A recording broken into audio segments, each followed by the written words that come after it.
Fooko, what is up, my dude? Not much, man. How are you doing this fine Friday evening? I'm doing well. Is there anything grinding your gears? Is it not open? Or anything putting a tinkle in your sprinkle? Shit, it's mine. You know what really... Anything twisting your thin bent wang? You know what really sticks a sounding rod up my pee hole? What's that? For those of you who tuned in recently to Chanter Rant, you know what a sounding rod is. Is basically the Friday before the big concert. It's just essentially the shittiest day on earth.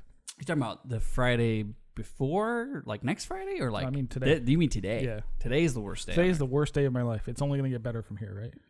How do you figure? I'm just trying to be positive. Wednesday's going to be the worst.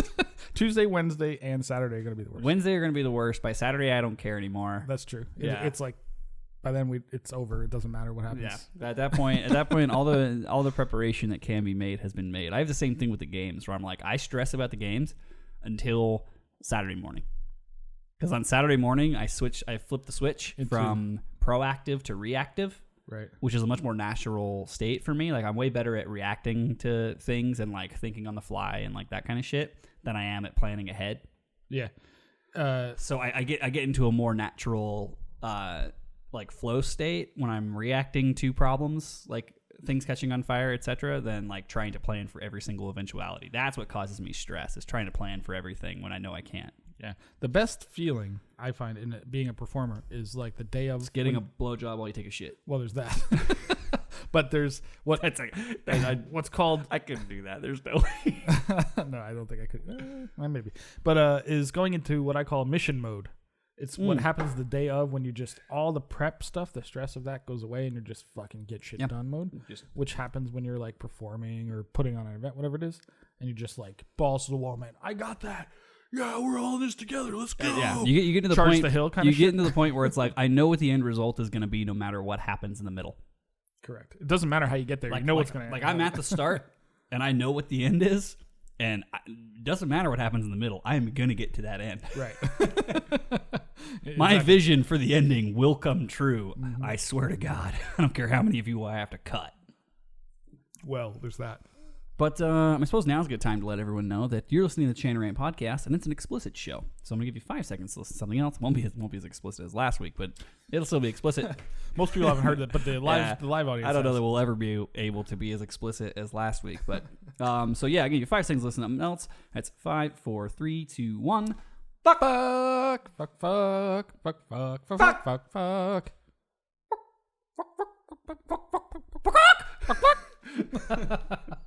And listeners can review the show on iTunes, Podbean, Stitcher, etc. You can send us emails and voicemails to play it on air. We have some tonight. Like us on Facebook, Instagram, Twitter. If you're Australian, Snapchat. Check out the Chanter Rant store at chanterrant.com. Now through the end of the year, you can actually, it's the holiday season. You can get some gifts for the Chanter Ranters in your life and get 10% off your order when you use the discount code Satan Claus. Claus spelled like Santa Claus, not like Claus. So SATANCLAUS,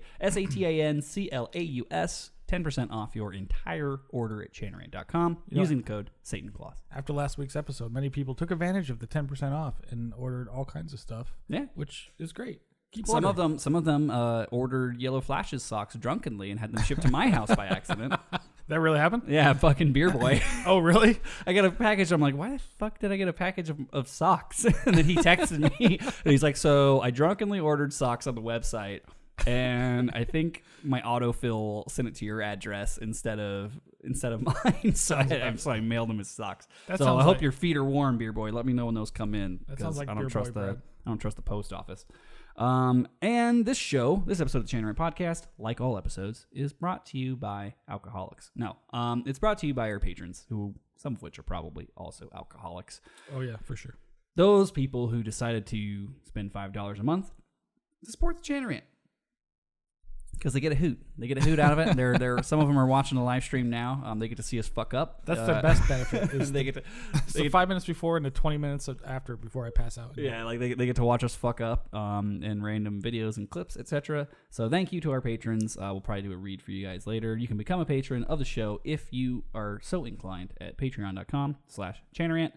Last but not least, invite and share with your friends. We're going into the new year.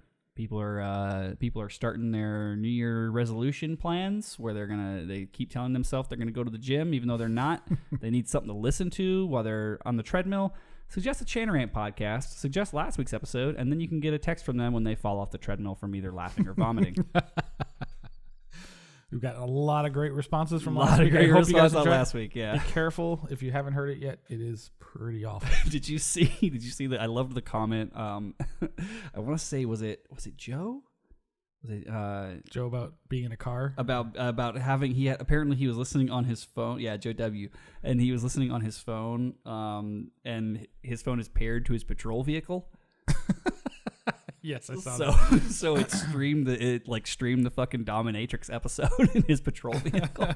How quickly did he desperately try to at what point did he throw his phone out the window trying to break it to get it how far away for Bluetooth? How many times do you think that's happened with like Pornhub streaming?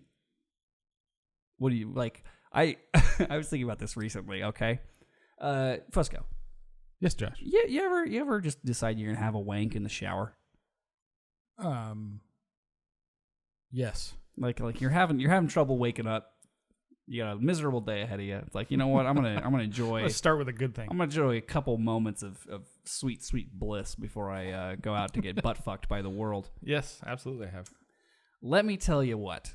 In those moments, make sure that your phone's not paired via Bluetooth to your Alexa, because you'll be wondering, man, is this just a really quiet porno? No, it's just blasting through the entire Amazon Alexa system and speakers and the rest of your house. Wait, are you watching porn in the shower while you do this? Yeah, why not? Why? You know. How do you do that?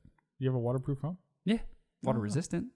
Oh, that's interesting. I've never done that. I mean, I keep it out of the water. Like I'm not sitting there. No, I get it. Standing under the shower head with a thing 4 inches from my face, beating my meat. But this is interesting. I would have never thought of that. To be honest, I've never brought my phone or any visual. Wait, you just take magazines in?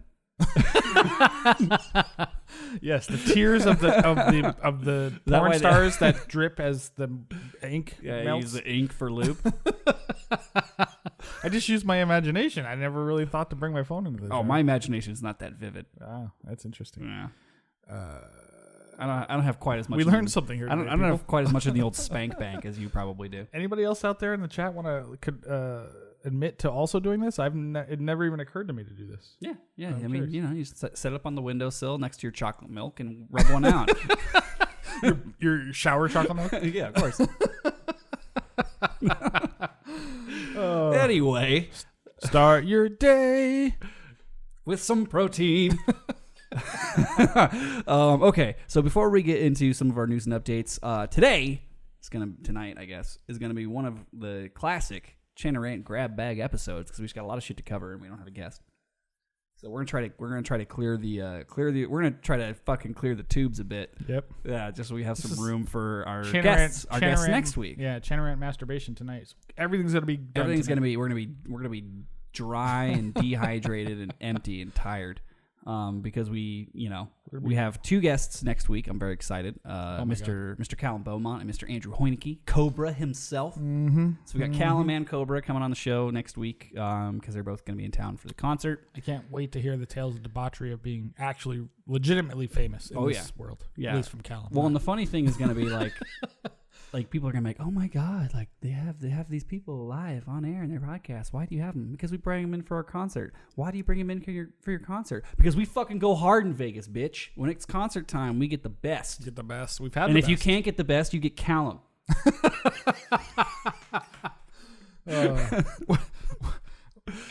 I can say that because he doesn't listen to the show. Yeah, he has no idea. He'll never know. But by the way, remind me next week, we've got to get pictures of him with the various faces so we can make those. Remember those when he was on the show last time? We need the Callum scale. The Callum approval scale. The Callum approval scale will be important. We need him frowning get the assets. And just add that to the laundry list of shit that I'm supposed to make next week. Well, we don't have to make it next week. We just need the pictures so we can do it eventually.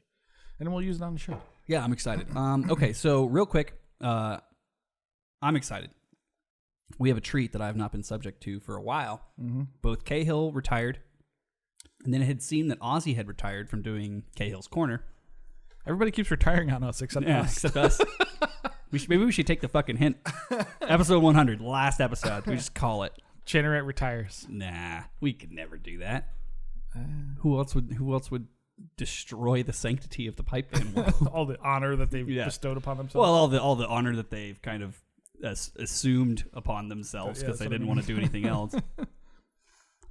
So we have a very special Ozzy's Corner. Cahill's Corner?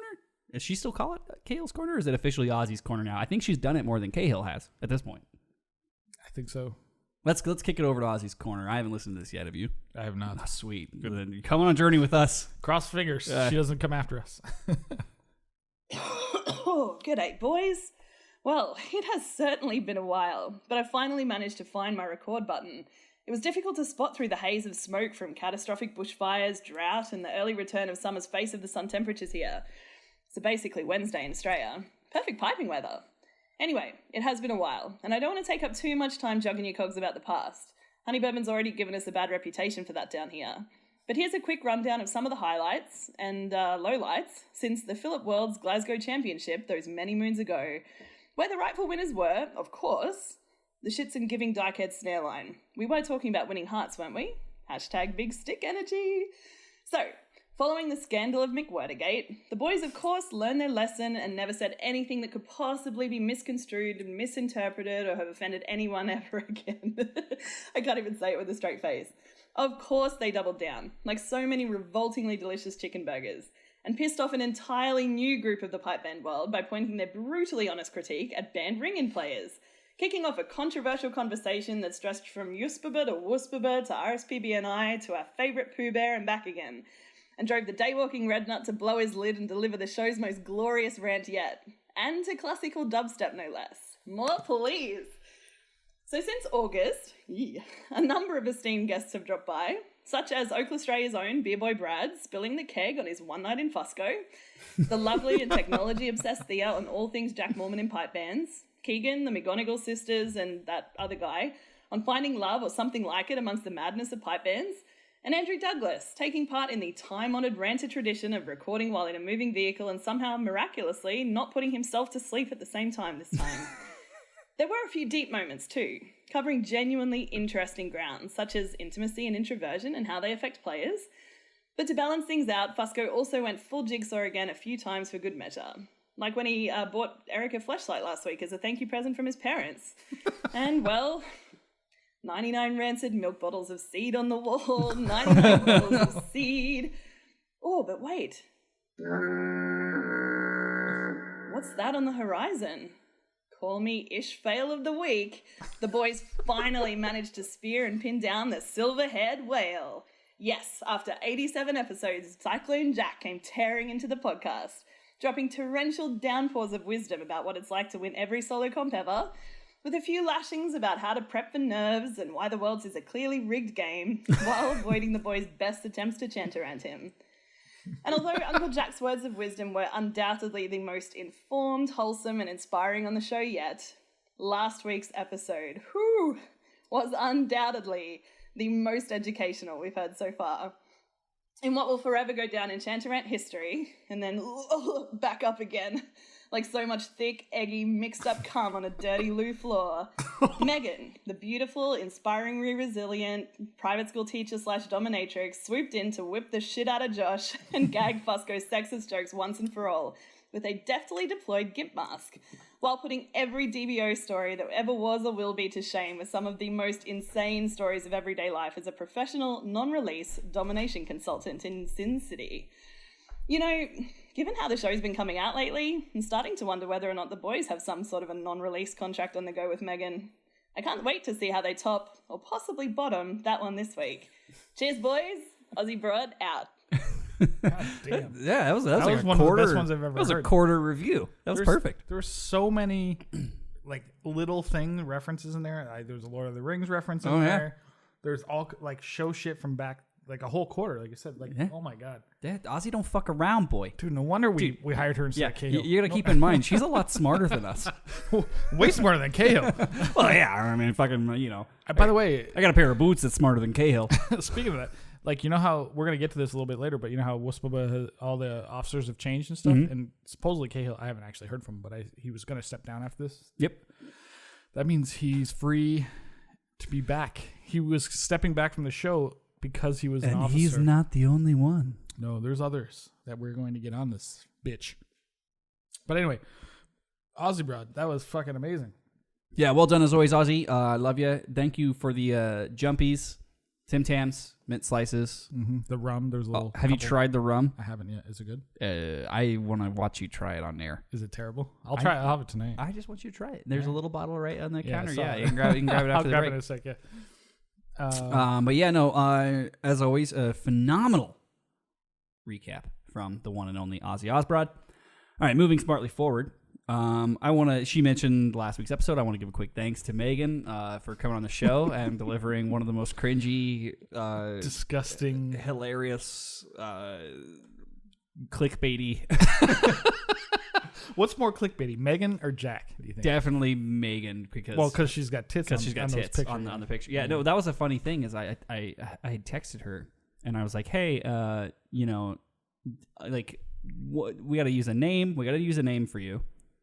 Because I'm not gonna call it. She's like, "Oh, use the name that you called me on the show that one time. Discount Mia Khalifa." You never even said it the whole show. Never said I the whole thought show. I meant to bring it up. And I was like, so pissed about that. I was like, yeah, that's really long. Like, it'd be funny, but it's really long. Like, let's just call you something else. And then I was like, do you mind if we use a picture for the thumbnail? Because that's like, and I showed her like the ones that we did with like Colin and beer. Like, yeah, like we usually have when we have a guest on, we try to do a picture if we have enough lead time. Yeah. And she's like, yeah. And I was like, okay, can you send me something you're okay with me like photoshopping and using? And she sent me the freaking picture of her and all the leather topless. with that. Yeah. And like, she actually had She had pasties. She had but- pasties on in the photo, but there was enough nipple poking out to where yeah. we definitely would have gotten flagged. I think we should have posted it anyway. So I'm like sitting there, I'm like, oh my god, this is gold. Here, everyone's gonna fucking click on this. Oh, and they did. Oh yeah, even my father, even Ralph, Papa Fusk. But yeah, no, she was awesome, man. Yeah, it was a lot of fun. We'll probably have her back on. Honestly, like I still want to do Dirtbag Olympics, but I she's feel like win everything. It's been waning. I feel like a solid replacement for Dirtbag Olympics might. I think we've made new friends. I think we have. We'll get some new DBS blood support. Supporting we that might. If you have Dirtbag Olympic stories, you and me are out of stories. We essentially every story so far has been us. Yeah. Just nobody. Yeah, we haven't done anything. We haven't done anything that's shitty in a while too. Like we're too busy. I wouldn't say that. Oh, you still got some stuff? I have been too busy to do anything shitty. Well, depends what you consider shitty. There's levels of shittiness. There's levels of shittiness. But yeah, so we may bring back Dirtbag Olympics. Let us know if that's something you guys want to hear again, or if you just want more Megan, or both. I mean, we can make it work. Mostly, I just want to make up horrible stories and make Del Boy read them. Make Del read. That is the most fun. The most fun of Dirtbag Olympics was when we have the Penthouse Forum stories and just make her read them, but she won't know. Yeah. Or go on Reddit and just find like the most cringy shit. Yeah. We'll just have Megan write them up and then make our friends read them. Let's do that in the future. Megan's stories, because she wrote them on her phone. Yeah. Remember, she wrote them all she'll out. Write them up. So we'll have Del Boy read them. We have her write them up, and then we have Del read them. Oh, that'd be great. That'd be fantastic. fantastic. Let me write that down. Yeah, keep that in mind. But yeah, thanks Megan for coming on the show. We had a lot of fun hanging out with you. And yeah, we'll definitely have her back soon. We have some new patrons. Angel and Francisco. I spelled that wrong. Angel, we mentioned last week. Thank you, Angel. And I think this Francisco guy might be a fake name. I'm not 100% sure. The Francisco guy is explicitly because he wanted to watch the video of Megan. She screenshotted me a text. Oh, is that what it was? Yeah. Like it's somebody he knows or she knows? Yeah. Oh, so wait. Is he going to stay on for a month long enough to pay at least $5? I don't know. Maybe. We'll see.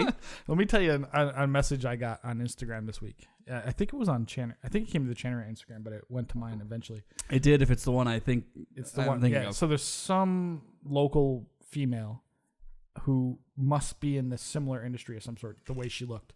So she wrote to us saying, "Oh my God, Megan's amazing. Blah blah blah. Like, where'd she get her tits done and her ass done?" I'm like, So I said, well, I have no idea, but I will ask her if you'd like. And I texted strangely Megan. enough, I work with a lot of doctors. I can make some recommendations, but you have to DM me. Let me tell you, it takes really specific. You need to know the successes. So I texted Megan. And I didn't think to tell her it was a female. So I wrote to her and I said, somebody wrote in, wants to know where'd you get your tits and your ass done, or if I knew that she didn't have her ass done. She's but never her ass tits done for sure. So she's like, tell that fucking scumbag, blah blah blah. And she got real pissed all of a sudden. I'm like, no, it was a female. It was a female. She's who, like, oh well, okay. Yeah, it was a female who probably wants to go to the same. Who wants place. to go to the same doctor and wants to know. She's like, well, and so Megan, in classic Megan fashion, she's like, well, just tell her my ass is Frito-Lay. I just sit on my ass all day and fucking eat chips. But my tits, you can go here. And so I told this chick this. It was fucking great. Yep. But great responses so far. The tits were expensive. The ass was cheap. Yep, absolutely. Speaking of cheap asses and big tits, we got a voicemail from the one and only MLK. I actually shouldn't be mean. She bought me a couple beers last night at her show, which was very kind. But yeah, we got a voicemail from MLK. Fooko and McGurkin, it's Meatloaf here. I just want to drop a little voicemail, let you know how much I enjoyed the dominatrix Megan episode, which was enlightening, to say the least.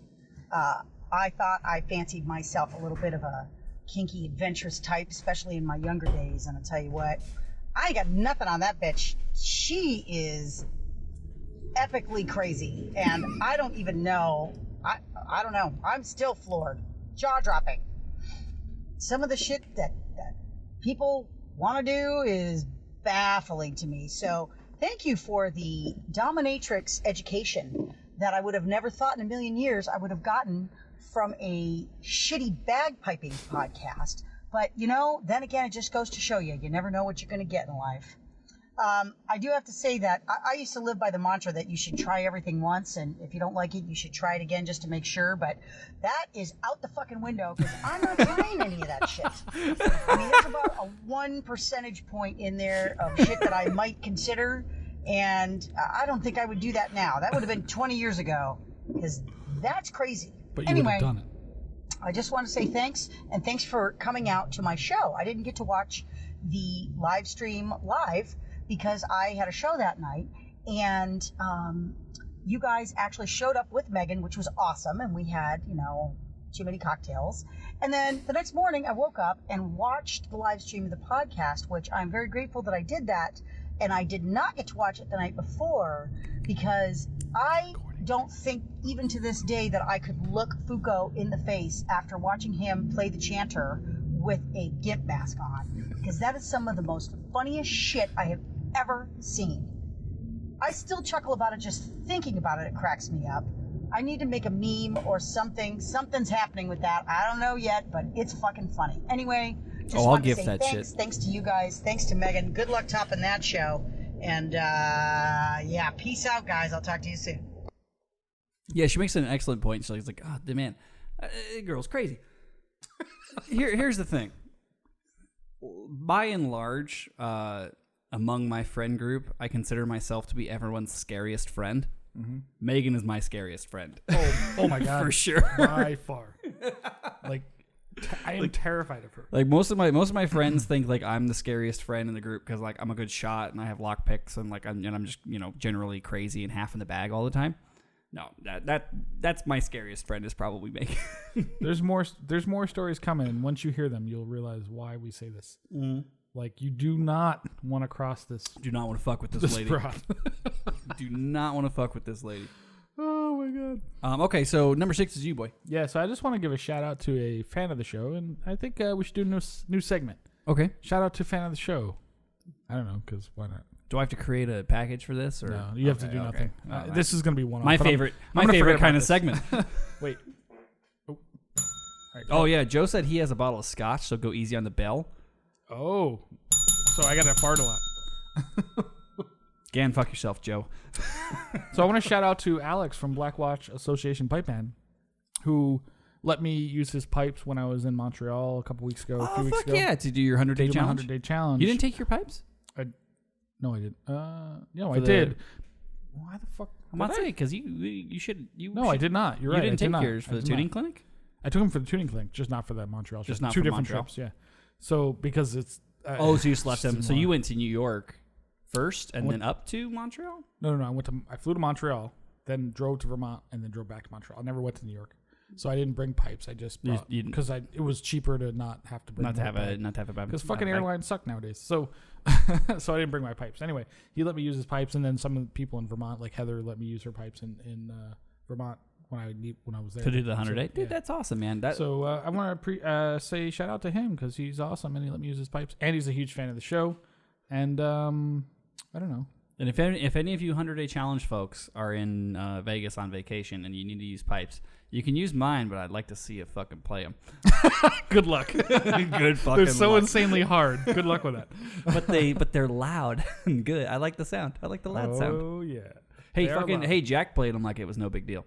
No, he prefers a big sound, and that's him. He always gives me shit because that was. I was curious too. Chanter's very quiet. I'm like, that's the way I like it. I was very curious too because when we did, and we already talked about this, but when we did the Game of Drones thing, and there was the bit where I was doing the 2-man bagpipe with you, and so we roped Jack into playing, and my pipes were the free set of pipes that he could play. So he played my pipes, and I was like, oh man, like I'm about to get a critique on some shit. Like he's gonna tell me that this is fucking up, this is fucked up, this is fucked up, this is fucked up. And he walked up to me and he's like, hey, can I play these for my solo set too? And I was like, yes, please. I was like, can I take lots of pictures? Do you want to sign them? You need that silver pen. We have the silver pen around here somewhere. You had him sign them. That would have been great. Yeah, no, but I know that Jack Lee chose my pipes to play. If only there was video evidence. But nobody is. bothered to record. Nobody's bothered to fucking record anything. But yeah, so yeah, I think that's amazing that people are making new friends through traveling and doing the 100-day challenge and borrowing pipes. That's fucking awesome. Happens all the I don't time. like to, as we've established on the show before, I don't like to give Doogie credit for things, but that's a pretty good idea. It really is. Yeah. I don't like to give him credit, but the 100-day challenge is pretty dope. Okay, so we got an email, and this is from someone who's actually not in the chat. It's a short one. He sent us a meme. We'll post it on social media of Palpatine. He says, "Love the return to what makes me or made me." I'm assuming. #1 of the 6. It was a joyful catharsis of anger or something. Cheers, fuck sticks, Ian. Mm-hmm. That must have been from 2 weeks ago because I'm assuming it was. wasn't out yet. I'm assuming it was post dubstep. Yeah, when he sent this, Megan's wasn't out yet. Well, that's because it came out today. Correct. Well, this email came in today, to be honest. So, but yes, yeah, a lot of anger, and that's what the Chanter Rant show is all about: anger, isn't it? The dark side of the dark force. side of the force. Embracing. You don't know the dark side of pipe band. Oh, that's great. So I have this in here real quick. The VE Day 75 event, I think these things are cool, and I've usually not paid attention because they do one for World War I, where it's like y'all like pipers around the world on the anniversary of the guns stopping at World War I. Mm-hmm. Get your pipes out and play when the battle's over, a dog shite tune. Mm-hmm. And that's usually what, May or June, something like that. Yeah, and so this one's interesting. This is World War II. This happens in November every year, I believe. Well, next year 75, but they do it every year. I know Canadians and Australians do it every year. Yeah, and so I just think it's something that's cool. I think people should do it. By the way, we've been offered to do it. By the way, guess what time in the morning we're supposed to do it? What time? Let's see if Josh changes his mind. Oh, it's the 8th through 10th of May, 2020. So the exact same time as the dojo tuning clinic. Perfect. It's like 6 in the morning our time. Oh, I'm up anyway. I'm up at 6. You're gonna go play your pipes somewhere all together with every piper in town. No, just do it on my fucking porch. That still counts. I'll tell you what. I appreciate all those World War II people, but I ain't getting fuck this. I ain't doing it. I mean, I can't believe they're playing fucking. Plus, somebody wrote a tune. They're playing fucking Scottish and Irish tunes. Like they should just play one tune. It goes. Yeah. But somebody wrote a tune called the VE75 something or other. I forget what it's called. VE75 something, and it's a shite tune. But supposedly that's the one that. Is it bad? It's really shit. Fuck. So I was. So on a dojo this week, Bruce Gandy was teaching this tune, and I happened to be in that class or TAing that class, and he was like, you guys really want to do this tune? This is not that good of a tune. And I was like, yeah, it's a shit tune. Wait, you're Bruce Gandy's TA? It was this week just because I was filling in for some people, but I was just making sure nothing. Working your way up that totem pole, absolutely, man. brother, man. Hell yeah! Now I'm like Bruce Gandy's bitch. You know how that's way better than last week when I was like Andrew Douglas's bitch. Yeah, there's nowhere to go but up from there. It was great, and he was like, "This is I don't know about." So this you're gonna tune. get him? You're gonna get him on the show? Oh, I think he would do it in a second. He also asked me, he's like, "When the fuck am I coming out to Vegas?" When would you like to come out? We'd love to have you. Bruce. Yeah, when would you like to come out, man? We'd love to have you. Oh my god, that guy's a fucking classic. But anyway, this V75 thing, I say don't do it. That's my opinion. Unless you're at the tuning clinic. I mean, yeah, I'll be there and I'll be sleeping in. I'll probably be hungover at that point. I'll be hammered with some fucking 3 or 4. Speaking of the tuning clinic, well, we're not speaking of the tuning clinic because we got an email. well, it's a good fucking It's transition, dude. Just do it. No, this is how you do a segue, dum dum. The segue was already there. We just said. So we got an email. It says you can't let people know you're gonna do a freaking ad read. You gotta organically do it. That's why our ad reads are better than everyone else's. That's why I said. Speaking of the tuning clinic, Hey, ad read. you just do. Hey, we have another email. Hey, Chanter Rant guys, after listening to you talk about what's fair and unfair in pipe band competition, specifically with the roster, I had a rant from the solo realm that I would love to hear you weigh in on. It's something that I think is kind of bullshit, but I'm new to piping. Maybe it's just the way it's always been done. Never a good excuse. I competed for my first season in grade 4 this year, and in USPBA, that's the Eastern United States Pipe Band Association for our many international listeners. Essentially, what, east of the Mississippi? Yeah, basically. Okay. Well, no, the South and the Northeast. Okay. Not the Midwest. And you are allowed to have someone else tune your pipes for you. That's true here as well. But then the judge evaluates you on how well you tuned your pipes. This makes no sense and is frustrating because it's all about who you know. As someone completely new on the scene, it's also about who you pay. As someone completely new on the scene, I don't know anyone, but I watched as some of my competitors' pipes were tuned by open grade pipers and even one USPBA judge. That's fucking gnar. This, in parentheses, open parentheses, the same judge who told me in a competition that my fingerwork was great, but that my tuning needed work, close parentheses. On more than one occasion, those competitors stepped up to play their warm-up tune, didn't touch their tuning at all, played their competition piece, and then placed in the top 3. Now, I don't want to discount the pipers. They played within the rules, worked hard, and sounded great. But how can we have a level playing field in the beginner category if some people are tuned by experts and others are beginners tuning on their own? More importantly, why are they counting tuning as part of your performance if someone else can do it for you? Wouldn't a better solution, open parentheses, and one that is fair no matter what you know, close parentheses, be that everyone has to tune themselves? Isn't that something we all need to learn how to do anyway? Cheers, hashtag one of the 6 who definitely prefers to be anonymous. This could turn into the topic of the week. I have lots of thoughts on this. Super easily, because I have some thoughts on this as well. So I'm conflicted here on two levels. So one, I 100% agree that the rules should be the same for everybody. However, part of my initial sort of gut reaction is this person, you know who you, well, okay. You talking about the person who wrote us? Yeah, the person who wrote us.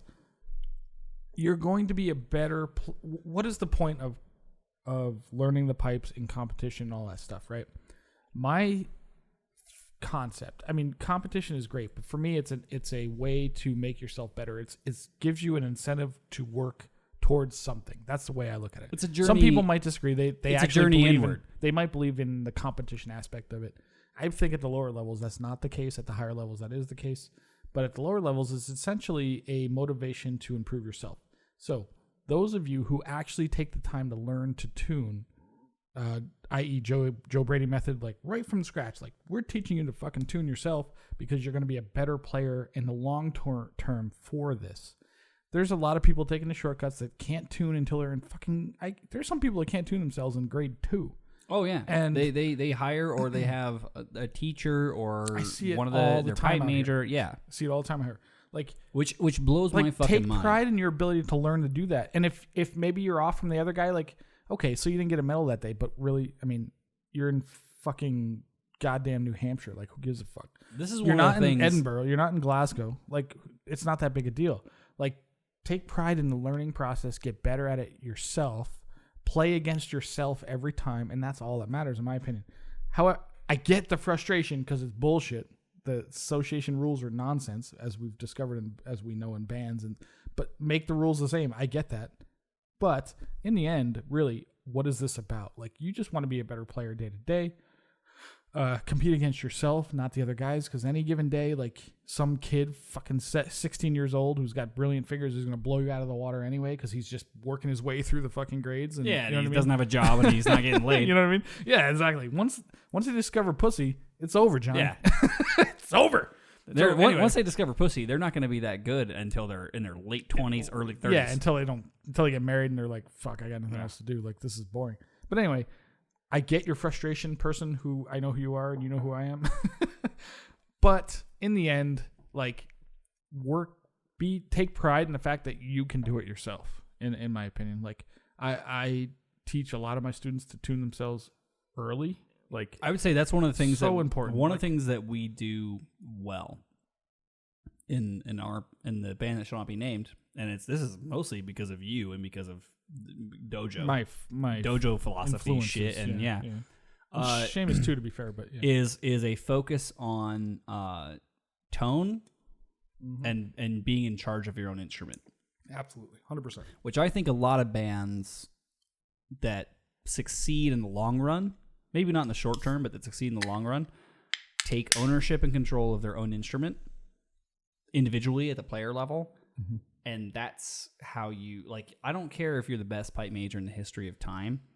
If you have 10 asshats that haven't pulled it out of the fucking box in 2 weeks and everything's loose and the reeds are all fucked and they just pick it up and play it anyway because they're in a service band.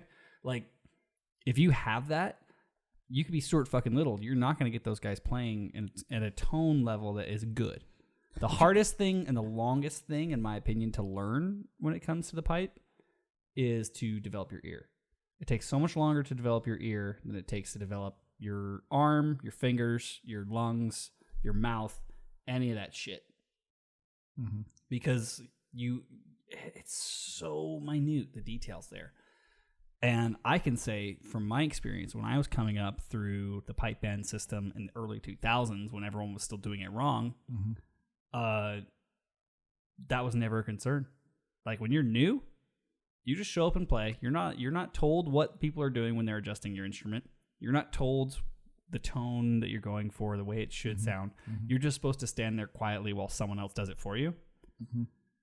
Which is many bands. Which is not a good way to do it. Huge mistake. It's a huge mistake. Like, in the Teach short your term, people to tune. In the short term, maybe it'll get you somewhere, but in the long term, especially when it comes to play, like a player who can. I mean, we found this in our band where even very new players, people who have only been playing for a year, are required to rough tune themselves. Yeah, like, you have to walk into the circle pretty dang close. Pretty fucking close. Like, reasonably close. And it's cut our tuning time. I mean, I remember in the old days, practices used to be 2 hours of tuning followed 3 by hours. 30 minutes of playing, and then you were done. For 3 hours, we'd tune for 2. Yeah. And maybe we'd get through a half an hour. It was fucking crazy. But and by the time you're actually playing music, you're fucking exhausted from tuning for 2 hours. Right. Exactly correct. Yeah. But on a scale of 1 to 10, I'm just curious. How would you grade my ability to tune a band? It'd be 100% honest. I'm not saying. So what's an example of a 10? To give me context. Well, okay, so blowing's a factor, but, like, you know, Inverary to fucking like who's service band, like zero service band. Who's the person that you think has the best tone of anybody in the history of time when it comes to tuning? Tuning themselves. Tuning the band. We've never really, because it's usually not the pipe major that's tuning the band in high level shit. They usually have a person who's tuning. They have a person tuning drones, but the pipe major or no, I would say it's one of your. I would say it's one of your. No, I'd say it's one of your strong suits. I'd put you in the upper percentile. Give me a number, 1 to 10. 1 to 10, I'd put you at a service 7. band is 0. Inverary is. I'll put you 10. at a hot 7. Okay, that's reasonable. So when I tune myself, I think I get pretty dang close. I think I'm a reasonable 7, right? And then, like, one time, like, I'll be at a solo thing and Seamus will come up behind me. Hey, let me just tweak you up a little bit.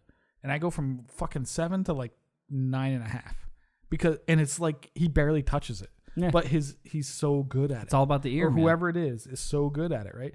And it's all levels of how good you are at it and how much time you put into it and the range that you can hear, if you will, the increments of in tune that you can hear. Like I would put myself at like a 5 band wise. Solo wise, I can tune myself pretty well, but it's subjective. I tune myself to myself fairly well. Sure. But like, and the only reason I would say that I'm getting better at it is because like especially over this past year, because I've had to do more like pipe leadership type things instead of just being able to show up and play, where it's like last practice I was at, I was so excited because I mostly worked with everyone individually. I was like, okay, I'm gonna fuck with this, I'm gonna fuck with this, I'm gonna fuck with this, I'm gonna fuck with this, I'm gonna fuck with this.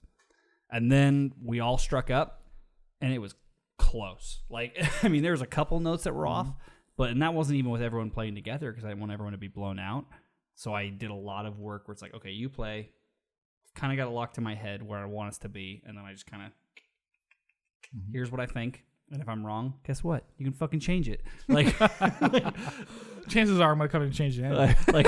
like better or worse, right? Like that's all it is. It's if better you change or worse. it and it's better, leave it. If you change it and it's worse, change it again. Go the other day. Yeah, like 50-50. But the key is make quick decisions and just do it. You got to make quick decisions. You got to just do it, and you got to be okay with being wrong.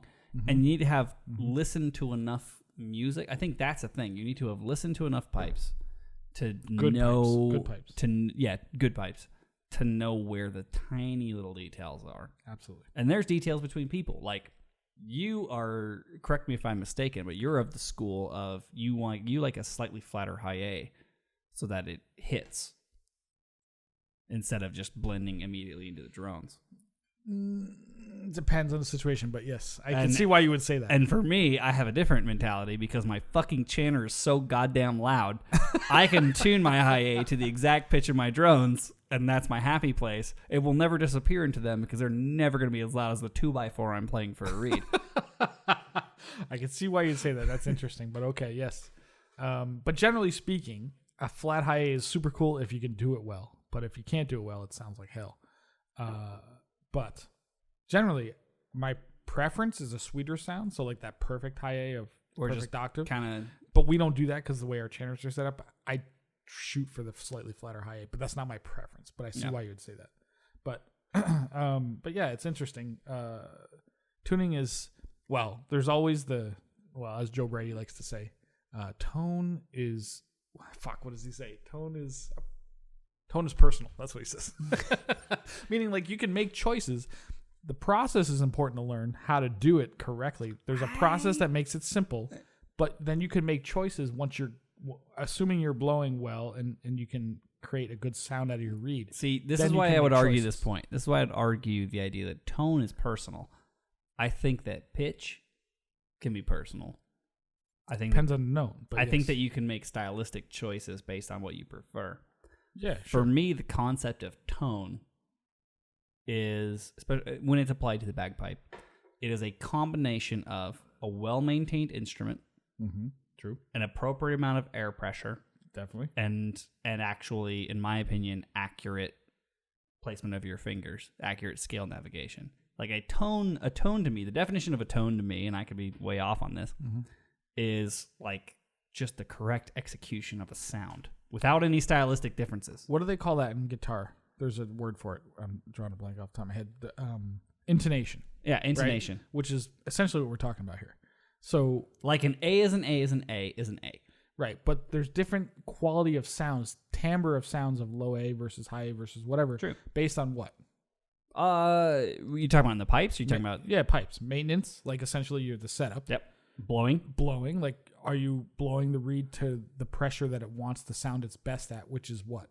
Which is just underneath too much. It's exactly correct. Yeah. So, or basically there, right? Yeah, like just underneath too much. Too much, right? I mean, it's like you could debate that a little bit. You got to go, and then you got to come just a little down. Just below that, essentially. Because that's when you're getting the most. I mean, and that's the same in a lot of woodwind instruments as well. Like that's how you get correct pitch out of a wood reed. Yeah, you take a clarinetist that's blowing slightly flat, and it sounds like garbage. Yeah, it's even. I would say it's even more pronounced than something like a bagpipe, because something like a bagpipe, there's so much pressure required to get everything to work that you kind of have a baseline. It's inherently you have a decent. You have a baseline of air pressure that will make the instrument either go or not go. I will play you some dojo students tunes of the week that We'll challenge that. Yeah. But yeah, like I would say backtracking. My idea of tone is it's a combination of a lot of things, and it's not subjective. Tone is objective to me. Like a sine wave is objective. I can see why you'd say that. I can say true. a 440A is a 440A always. But that's a tone. But that's not true. So think of that high A. Low A is you're 100%. I think you're 100% correct. Low A has to be exactly what it's supposed to be. High A you have a choice. So the Roddy I wouldn't use it as A, tone. I would use that. That's a creative. Tone. That's a creative preference. It's part of your sound quality overall. So Roddy McLeod's high A is absolutely legendary when he plays Pete Rock. Everybody compares everybody to like, did you get the Roddy McLeod high A? His choice is to play it flat, but it's brilliant when you fucking hear it. It's the amazing. way he does it is what makes it. It's unbelievable the way he does it. I don't know how he does it, and nobody else can really do it like he does it. But there's other people that would play like what I would call a sweeter high A, like a more perfect octave of a high A, and that's equally good. I mean, it's still pretty good, but it just doesn't like hit you in the fucking gut like his does. So yeah, the problem I always have with the flatter high A versus your drones, which are set to your low A, is just it creates enough dissonance. It does without creating harmony, right? Like you're not close enough to the thing to be accurate. You're not far enough away to be considered complementary. Well, it's like one of those like super musician things. It's like I'm so good that I'm going to create dissonance on purpose just because I can, and that's what low G's are for. That's the entire purpose of my favorite note on the bagpipe, the low G. Low G is amazing. The reason the low G is my favorite note is because the low G is the only note that actually creates dissonance between it and your drones. Not if it's tuned right, it doesn't. Like I mean, in our case, yes. Like a low G hits, and it's a different note that's not far enough away to be complementary to the A, which your drones are supposed to be tuned to. That's why it's the meatiest, sexiest note. That's why it's used in every fucking embellishment. Your high G is just too thin. I mean, technically, it's not creating a chord pattern there, but it's just still close enough to where it sounds good. Like the low G, wonk. Low G is cool because it's fucking low. The low G is the metalist note of the entire scale. It's the bootiest. It's the bootiest note on the scale, dude. Like a. Is there any sexier? A chunky ass low G is the best fucking thing, dude. Is there anything sexier than the low G in Castle Dangerous? Oh. If it's tuned correctly. If it hits, amazing. If it all hits together.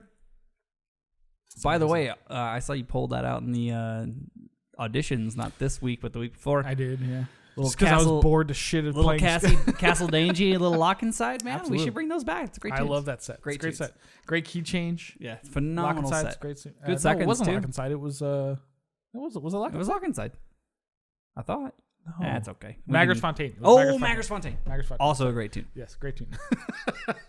Anyway, we're actually talking about bagpipes. We're so far down the rabbit hole. Yeah, so we're talking about tuning, and like, so you kind of presented your point, and we went way on this fucking I don't even tangent. know what the original topic. We're talking about the soloists getting tuned by other people, right. And we talked about how we try to instill you should be able to fucking tune yourself. You should.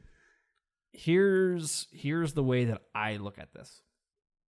These people are both advantaged and disadvantaged, and honestly, I would just say make a rule: tune your fucking self. Always.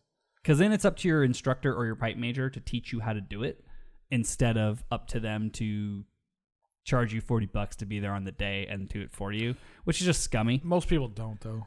I've never charged anybody to tune on a day. One of those I'm things, there anyway. I don't give a fuck. It's one of those things where it's like, I would say if someone's your instructor, but then again, like I help people tune, but I don't consider myself to be a ringer when it comes to tuning. I just help people get closer. You know what I mean? Here's how I look at it.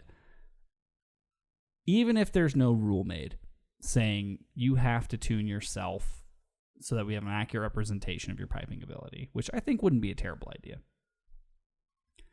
Those people who are completely relying on their instructor or their pipe major to tune them before they go into a solo competition are shooting themselves in the foot.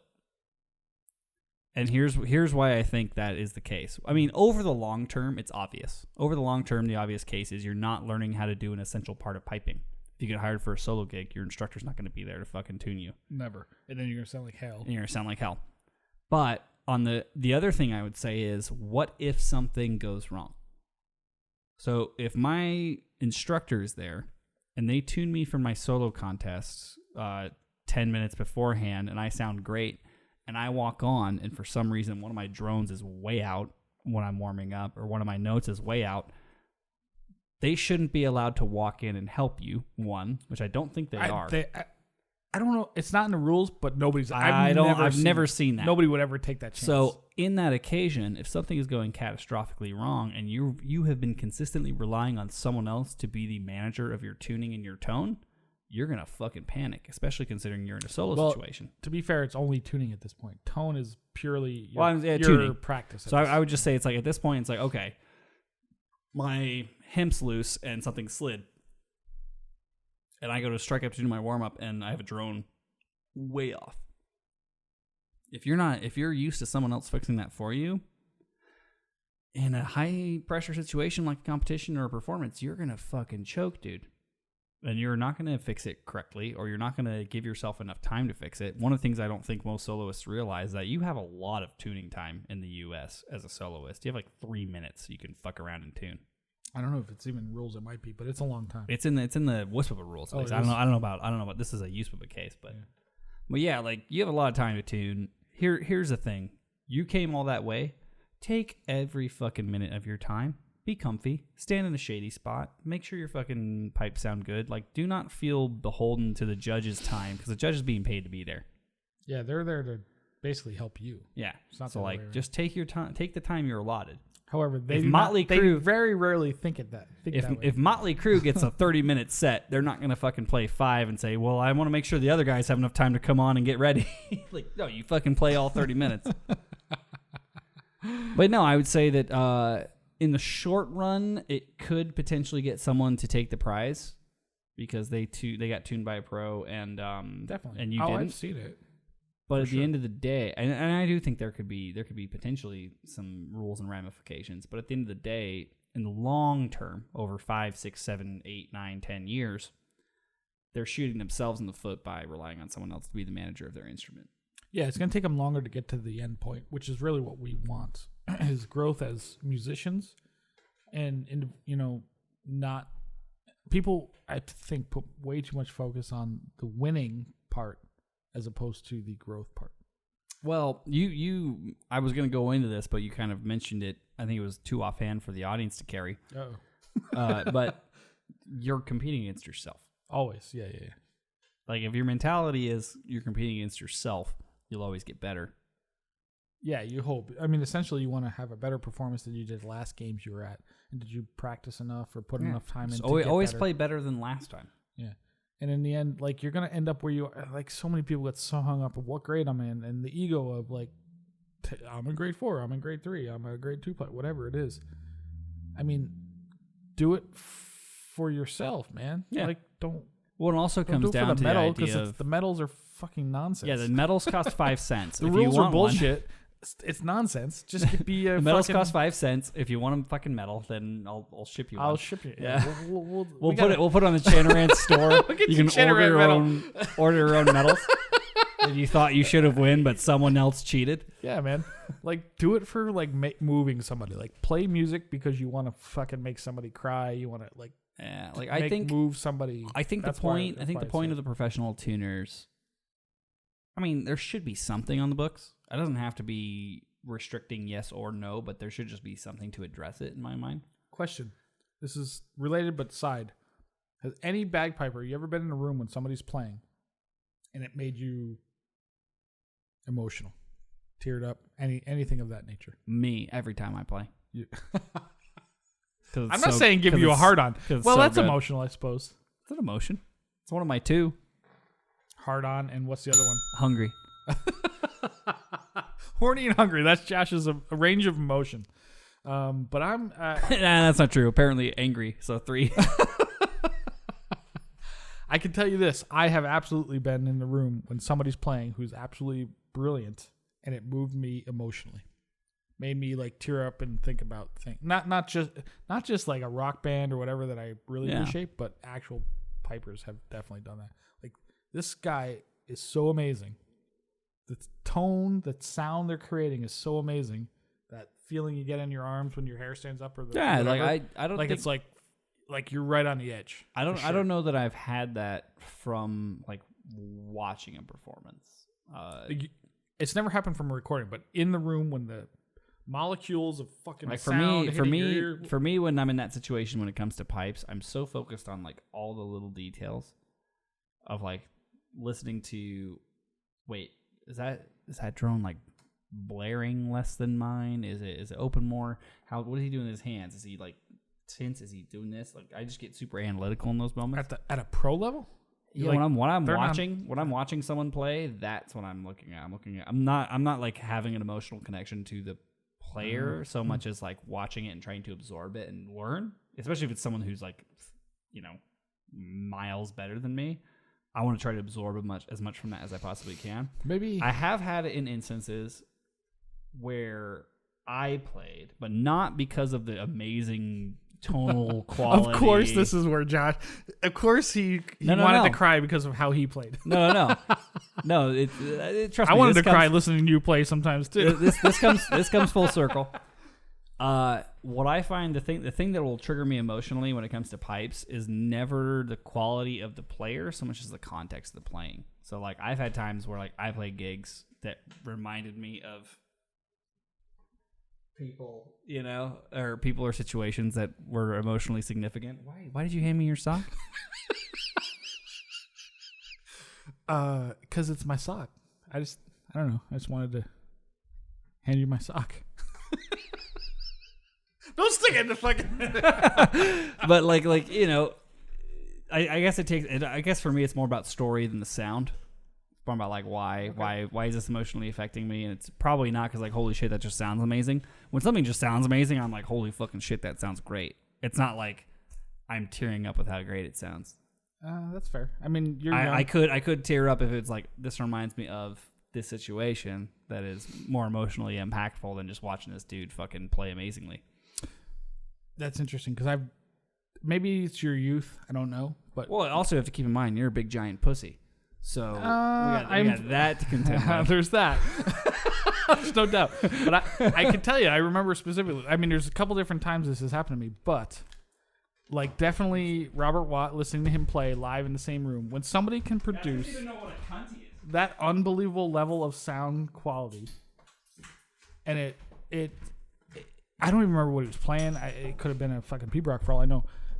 And the P-Brock itself wouldn't have made me emotional. But, like, it's like, this is a person who has such amazing control of their instrument. And, like, I'm sure there's people out there that, like, Eric Clapton does that for them. Or fucking Les Claypool. I don't fucking know.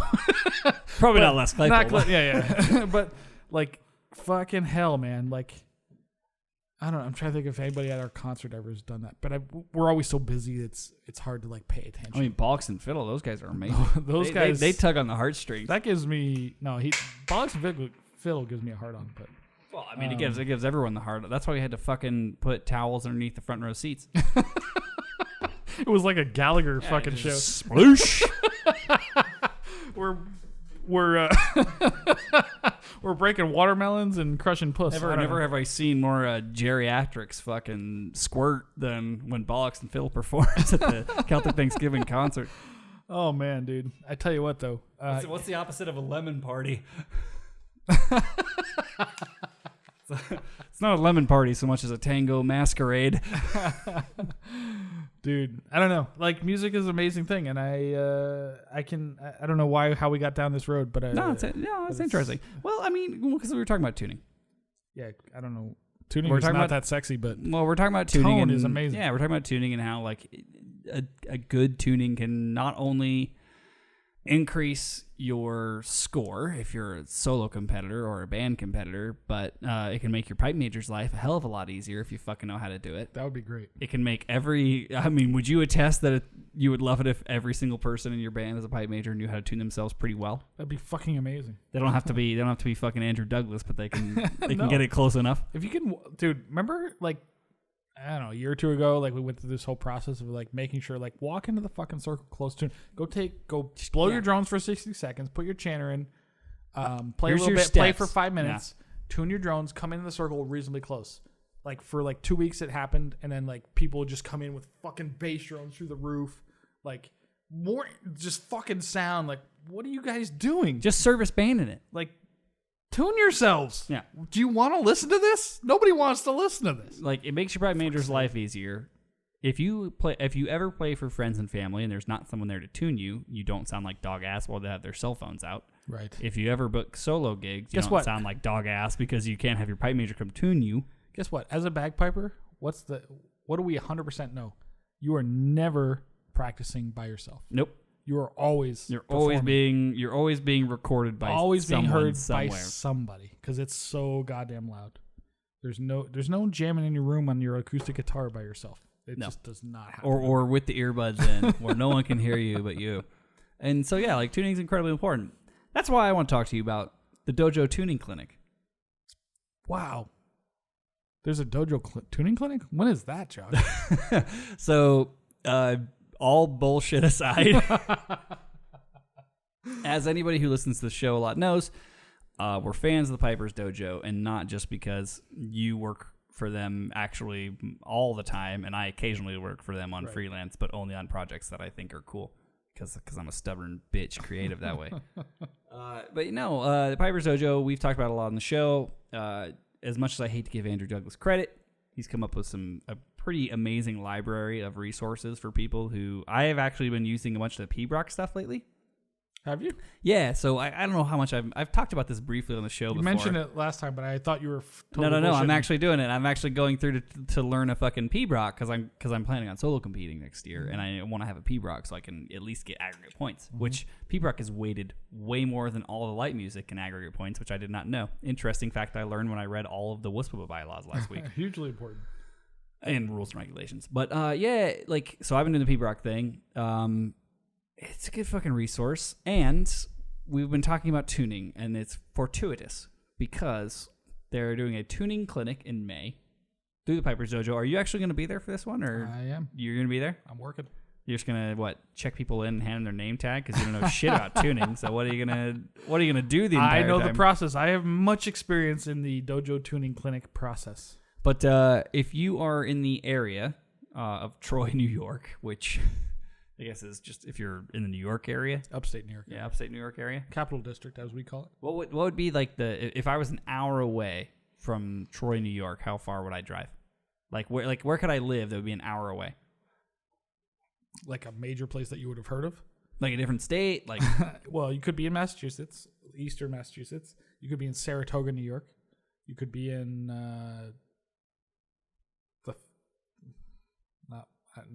I don't know. Or you could be you could be in the Atlantic Ocean. But not quite. You could be in the Mohawk River. If you live in the Atlantic Ocean on Atlantis and you play pipes and your tuning is dog shit, you should check out the Dojo Tuning Clinic. You absolutely should. The Dojo Tuning Clinic will rescue your bagpipe sound. This goes from May 1st to May 3rd of 2020, assuming that the Earth isn't burned to bits by then. Yeah. Trump notwithstanding. Yeah, who knows? Who knows at this point? But yeah, you don't have to be that guy who loves bagpipes but can't figure out how to make them sound good. You can make May 3rd the last day you ever worry about tuning your pipes by attending the world's only, that cannot be true, tuning-centric bagpipe workshop. Yep.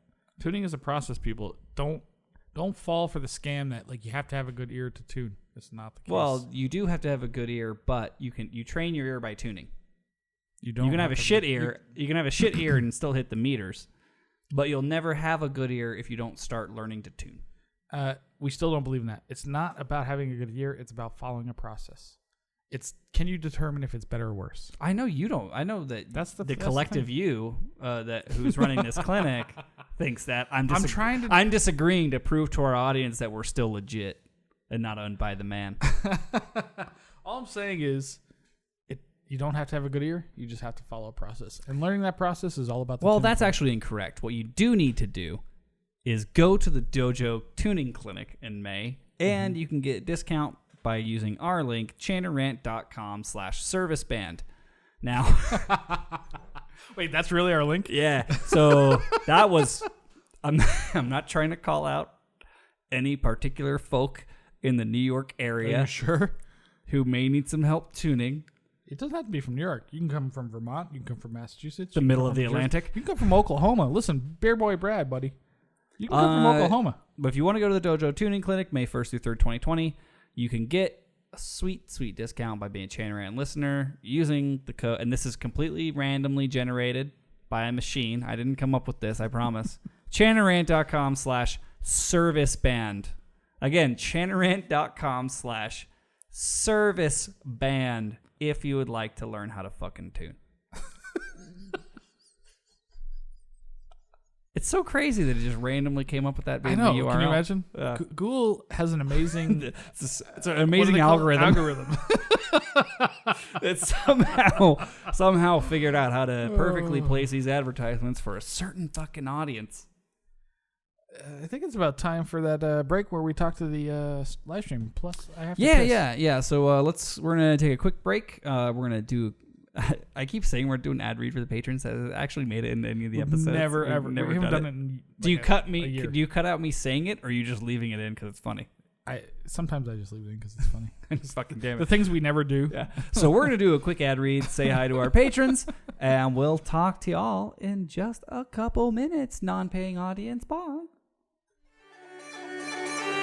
Oh, this episode of the Chanter Rant podcast brought to you by the Chanter Rant store. Buy all your great Chanter Rant gear and t-shirts and even tank tops for the ladies. It's a hot one out there at this world's pipe band competition, so don't forget to head to chanterrant.com and buy yours today. And we are back. Thank you to everyone who... I'm going to do that again, even though I know you're not going to edit it out. Yeah, we're going to live it. And we are back. Thank you to everyone who was one of our patrons who stuck around during the live stream to chat with us while Fusco sprained his ankle and ate jumpies, which was hilarious. You're legitimately eating jumpies, and I'm pretty sure you legitimately sprained your ankle. I was not fucking around. I really hurt myself. Just trying to get up and go take a piss. That's all I was trying to do. We do not pay workers' comp here at Chanter Rant Incorporated, so you're on your own, mate. Sorry, that's what Patreon, sweet Patreon money is for. No, it's not. It is not for medical bills. It is for the herpes, thanks to trips due to Chanter Rant. Is that what that monthly bill is for? Yes. Oh, okay. I just thought you got a Pornhub premium account. Well, there's that. Which Eric House is going to be the first. Why not both? Okay, so now that we're back, let's get into some classics. I hear we have a fail, a win, and a try of the week. We do. We have all three this week. And do I get to know what order they're going to be in? I was figuring try because it's the newest segment. Do the try first? Okay. Yeah, I'm okay. So it's a couple minutes. I think we should hear the whole thing out because it takes a while to get going, and once you realize what it is, it's pretty cool. Yeah, I'm okay. Let's read. People can always fast forward like they do through Rab's ads. That's a good point. So let's read the email. And there's a fucking Facebook message. There's a We're gonna get all kinds of messages. So I'm gonna read the email that he sent us with this as well. So he says this. It's anonymous. So he says, this is me mucking about with the Blair Chanter for the first time. Plugged it into GarageBand, expecting to get pipes through, but no, doesn't work like that. But you can play all the GarageBand instruments. I found the rock guitar, so what else was I going to try? Then fucked about with synth and drums, just experimenting, but definitely wouldn't put my name on it. I'm keen to hear if anyone had managed a decent bagpipe sound that could be used with MIDI input. MIDI input on GarageBand? Yeah. And he asked me if I knew how. I'm like, I don't have a fucking clue. No, man. Hey, audience. It's weird. I would say you probably don't want to plug it in via MIDI. You want to use whatever your normal audio output is, because the Blair Chanter has bagpipe tones assigned to it when you're just playing it and listening to it. It's got to be MIDI, though. No, it's got to have its own MIDI sound. I don't think it does. But maybe GarageBand doesn't let you do it. I know nothing about GarageBand. I'd say it's proprietary. I would just literally run it to a board and headphones. Mm-hmm. And then run one of the outputs into your computer. Like we would plug one in. We would plug one in just like we do any of this stuff. Because then you're getting the tone that is the Blair pre-programmed tone. Mm-hmm. Mm-hmm. Well, let's listen to it and see what happens here. Oh, sorry. I muted my fucking computer.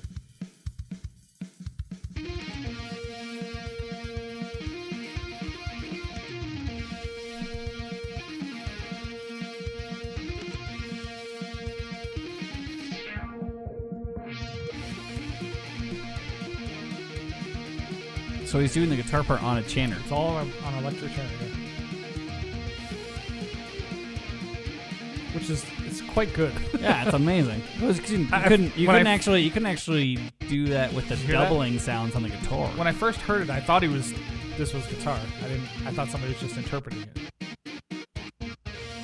So this is pretty cool. I'm digging it so far. Other than the sounds are cheesy, but that's GarageBand.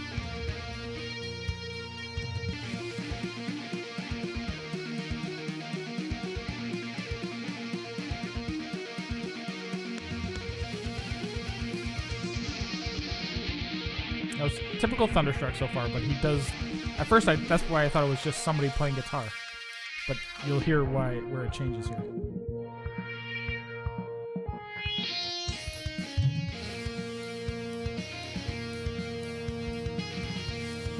Did you hear the backing tone is also the chanter doing a bass or something? Dun, dun, dun, like old Doom music. Yeah. So this is the actual pipe part of the Thunderstruck version. This is not traditional Thunderstruck.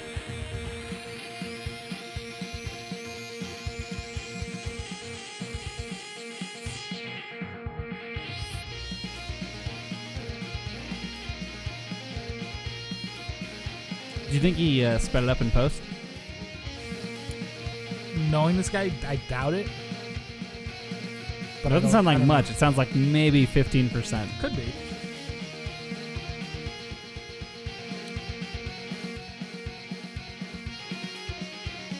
Like if you saw this guy, you would never think like this is his style.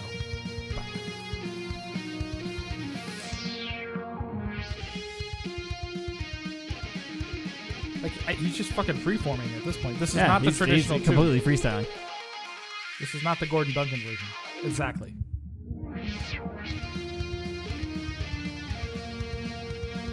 You hear that backing tone? Yeah. Oh, like that low sound? That's like that? it's doing notes. Yeah, it's doing notes on the same thing. Maybe. Like a You're probably bass or right. something. Yeah. So what do we think? Of Thunder Piss? Yeah, Thunder Piss. He calls it Thunder Piss. Yeah, I dig it. I dig Thunder Piss, man. It's People interesting. I'm just always glad when someone tries something. It's different, and it's not. And when and it's the guy someone can who- actually play. Yeah, when it's someone who is like technically good and not just like riding a fucking unicycle. Like I appreciate. Exactly. I appreciate that level of innovation more than I appreciate gags. Like gags in your mouth, like. Oh no, I like ball gags in my mouth. No, more about like gags, like like I play bagpipes not very well, but I do it in a chicken suit, like that kind of shit. Like yeah, like sideshow. yeah, sideshow shit. It's like nah. Somebody says reminds me of some classic Sega music. That it kind of has that. I can see that. I could see that in the new Sonic movie. Thunder Piss, Sonic the Hedgehog. Thunder Piss, the Sonic the Hedgehog hero theme. I like it.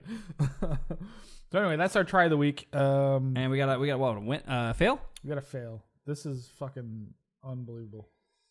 This is why the wins always last. It's got to wash the taste out.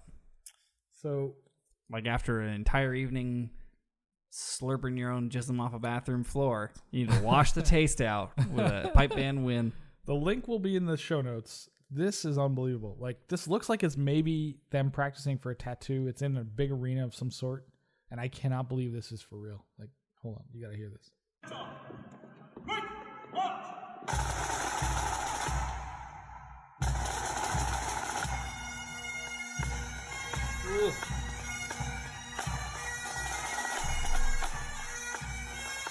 Sounds like two different tunes.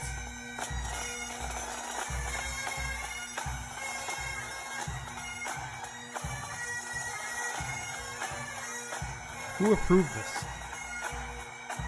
Dude, they tape. It sounds like they tape down notes to naturals. I swear to God, they're trying to do flat Fs and flat Cs for sure. They're doing a whole minor thing, but it's fucking. Well, terrible. you shouldn't do it with that tune with your drones being in normal major. In normal tuning, absolutely.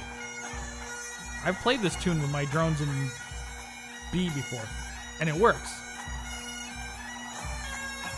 But this is awful. Listen to. Well, they switched again. They went to normal because they stopped. They got tired of doing the. No, they're still natural. doing it. Listen. Let's see. Still minor. Is this from the movie Aladdin, the remake? I don't know what they're doing. That is fucking gnarly, dude. Here.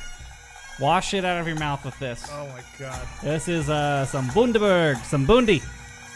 Bundy? Bundy? How do you guys say it? Bundaberg. Hold on, I want to see if they go into another tune if they stick with the minor thing, because they must have taped their notes down to get it to work.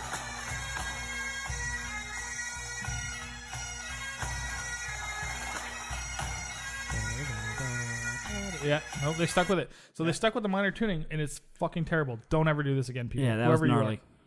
I get it's interesting because they're definitely trying to do that. Yeah, no, it's an intentional move.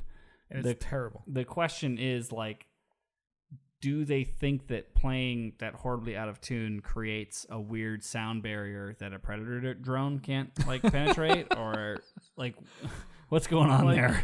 Angus McKinnon's a pretty cool tune. Like, don't fuck it up. I don't know. Like, just play it normal, man. Like, I almost won with that tune once. And if you look at like the backdrop to what they're playing, there's like a fake castle in the background, and like it's definitely in like a it's like a green. What do you call it?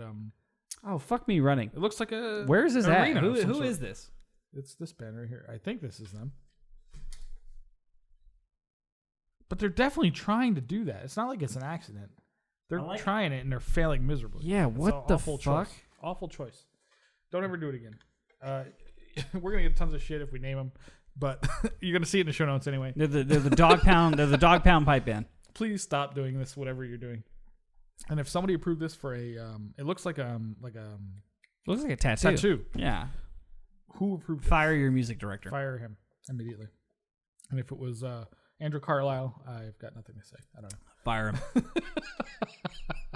I've fired smaller names than that on air before. We need to like make this better. Yeah, so, we need to rinse this taste out of our mouth. Starting. Should I start with this? You should rinse with that first. All right, I'm a little nervous. So this is stuff that Aussie sent us, right? Yeah. And it's rum. Have you tried this? Yes. Okay. And it's called Bundaberg UP rum. And it's great. It's 30%. Holy shit! It's 37% alcohol. That's not that bad. Vodka's like 40. You're right. Okay, so that's like. It's like 80 proof. Not quite 80 proof. Okay. Yeah, it's a little. It's not cachaça. It's pretty mild rum. So, and I know you're a big rum fan. Oh, am I ever? Really? You should not have smelled it. Just down the hatch. Not the whole thing. No, God, no. You'll fucking throw up. How big is this? You'll throw up if you do the whole thing. This is bigger than a shot, right? Yeah. Okay, so I'll just. It's like 2 shots. Okay. Pray for me, Australia. This is what set that koala on fire.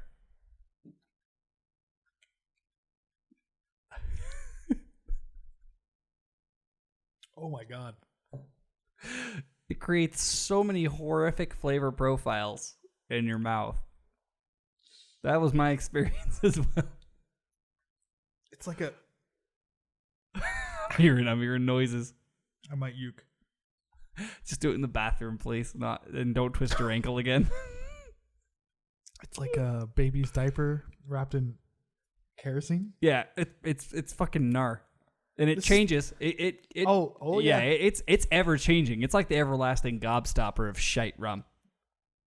Who makes this and why? I don't know. It's so fucking bad.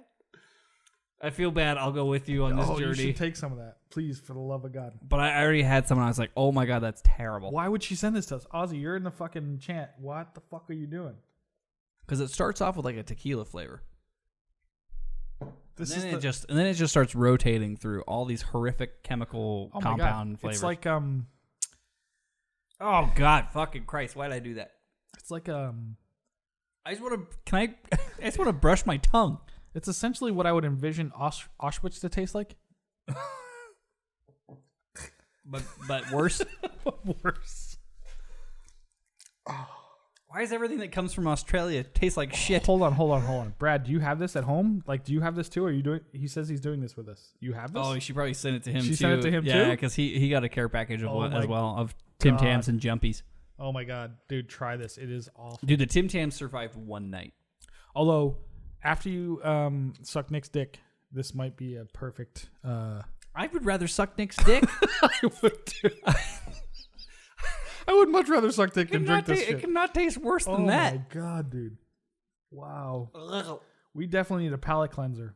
Okay, can we get a pipe band win, please? And what a perfect palate cleanser than the hottest girl in pipe band playing Pretty Kick-Ass.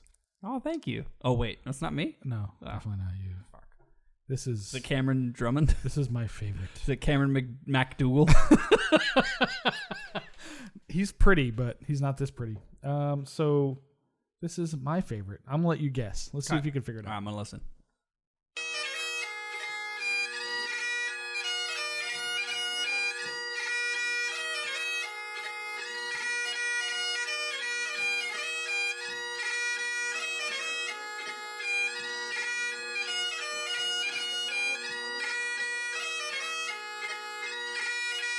I'll give you a hint.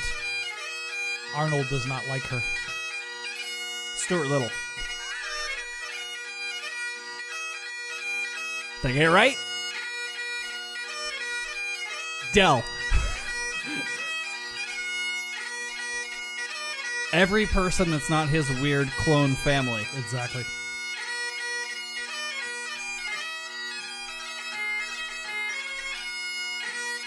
I have no earthly idea. Listen to those hornpipe strikes. She's the best friend of your future wife. Of my future wife? Mm-hmm. Who the fuck's my future wife? I'm confused. That's 2 for you, Joe.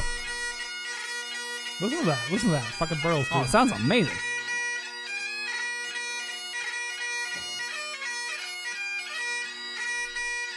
Oop, she missed a burl, but that's okay. She's still the love of my life.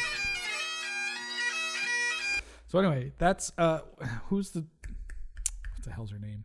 The chick from Ballet Breeze that you love. Tenor drummer, not Dell, the other one.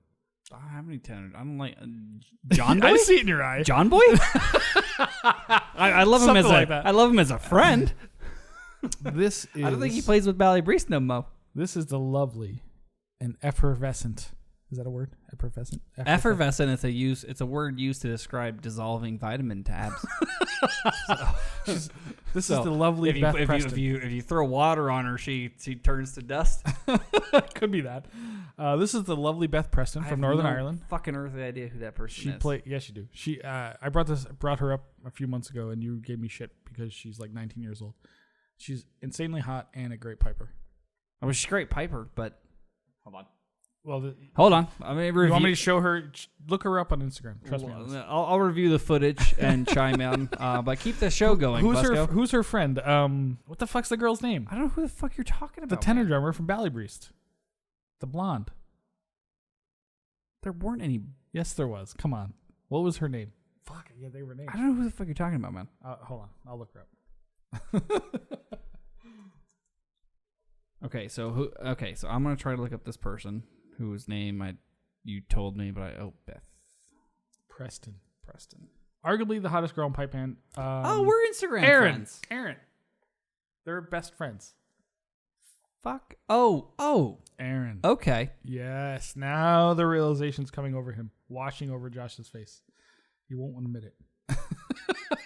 So anyway, in my opinion, one of the hottest girls in pipe band, who's amazing. This person's fucking 12. She's 19, and I'm okay with that. What are you on about, mate? Listen to her play, man. She's fucking great. I'll happily listen to her play. She's like that's good, easy. man. I can listen to her play and she not be a fucking sexual pervert. This is my MO, dude. Sexual pervert is my sexual MO. Pervert. She's 18 or plus. It doesn't count. It's all I'm just glad I'll have Cahill to be my new host after you get arrested inevitably. Oh, it's coming. But yeah, unfortunately, she plays for PSNI. She could probably play with a better band. But hey, like any other band in Northern Ireland, she could probably play with what's the other band? What's the Dell's band? Fucking Kloskelt. I'm sure she. Well, I don't know. Maybe not. I don't fucking find her. Well, I mean, she probably had to drive at least 15 minutes. I know, right? The entire country's a fucking postage stamp. It's really small, but anyway, I've been looking for a reason to post Beth in a positive light, other than that she's a good-looking chick. Joe just made an incredibly hilarious comment. Oh, let me read Joe W. Yeah, and all All I will say is, I think that already happened. With her? I think No. so. No. Trust me, I follow her. I stalk her on a daily basis. That is not that true. That is weird. That is creepy. Dude. Leave it alone. Dude. Trust me on this one. Ray says, y'all had this same conversation a while back where Josh said she's 12. Dude, we totally did. It was like 6 months ago. I brought her up because she's insanely hot. And I Josh said was like, she looks 12.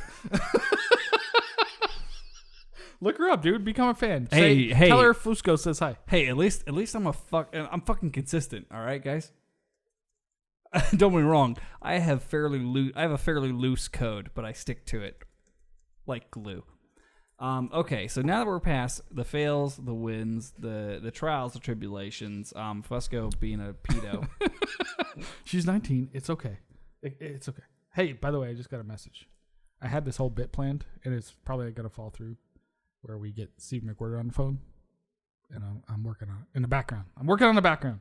Okay. Keep going. Keep going with the show. What am I going to worry about? Stephen McWhirter being pissed off at me? At me. He's mad at me, not you. You're going to play the fucking middleman. Oh, if I can get him on the phone. Yeah, like, oh no, Steve. Hey, he friended me. We're Facebook friends. Yeah, we're Facebook friends now. That's like one step away from being real friends. Almost. We're almost there. We're almost.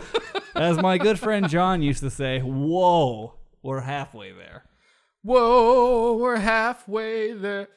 We're halfway there in this nonsense. Are we gonna finish that before this episode? Because that is literal. I'm not entirely sure that she didn't just empty a bottle and refill it with kangaroo piss. In true Chanter Rant fashion, we're gonna Chanter Rant ourselves by finishing this. I'm gonna do. I'm pretty sure that's kangaroo piss. Oh, whatever gets you drunk, mate. Because ever since I drank it the first time, it spilled a little on my shirt. Fucking Joey's been coming out the bush, mate. Joey's coming out of the bush. Wait, do it in an Australian accent, not Irish. What's Australian? Oh, it's like, I forgot. It's like British or Irish, but more drunk and more criminal. Right. Okay, cool. Do a criminal Irish accent. Criminal Irish accent? Oh, dominatrix. Oh, different kind of criminal. Not like a pedo, like a different criminal. Not like me. Not like a pedo criminal. Okay, so let's get back to the fucking show, boy. Oh, fuck me, sideways. So let's go. That is fucking terrible. It's really rank. It is so fucking. I would like to think I would. It is fucking terrible. Like, I'm not like this normally. Sometimes we play this. Do you ever think about the fact that this is a thing we choose to do every week? I know, dude. You would think I'm playing this up. No, I'm not playing this up. No, it is that fucking terrible. Brad, confirm it for us. Let me put it this way. Having filmed an infinite number of short videos with Andrew Fusco, he's not that good of an actor. Like, no. I'm terrible. You've seen the fucking videos. Go to the Las Vegas YouTube.com. He's not a very good actor. He definitely fucking hates this almost as much as I do.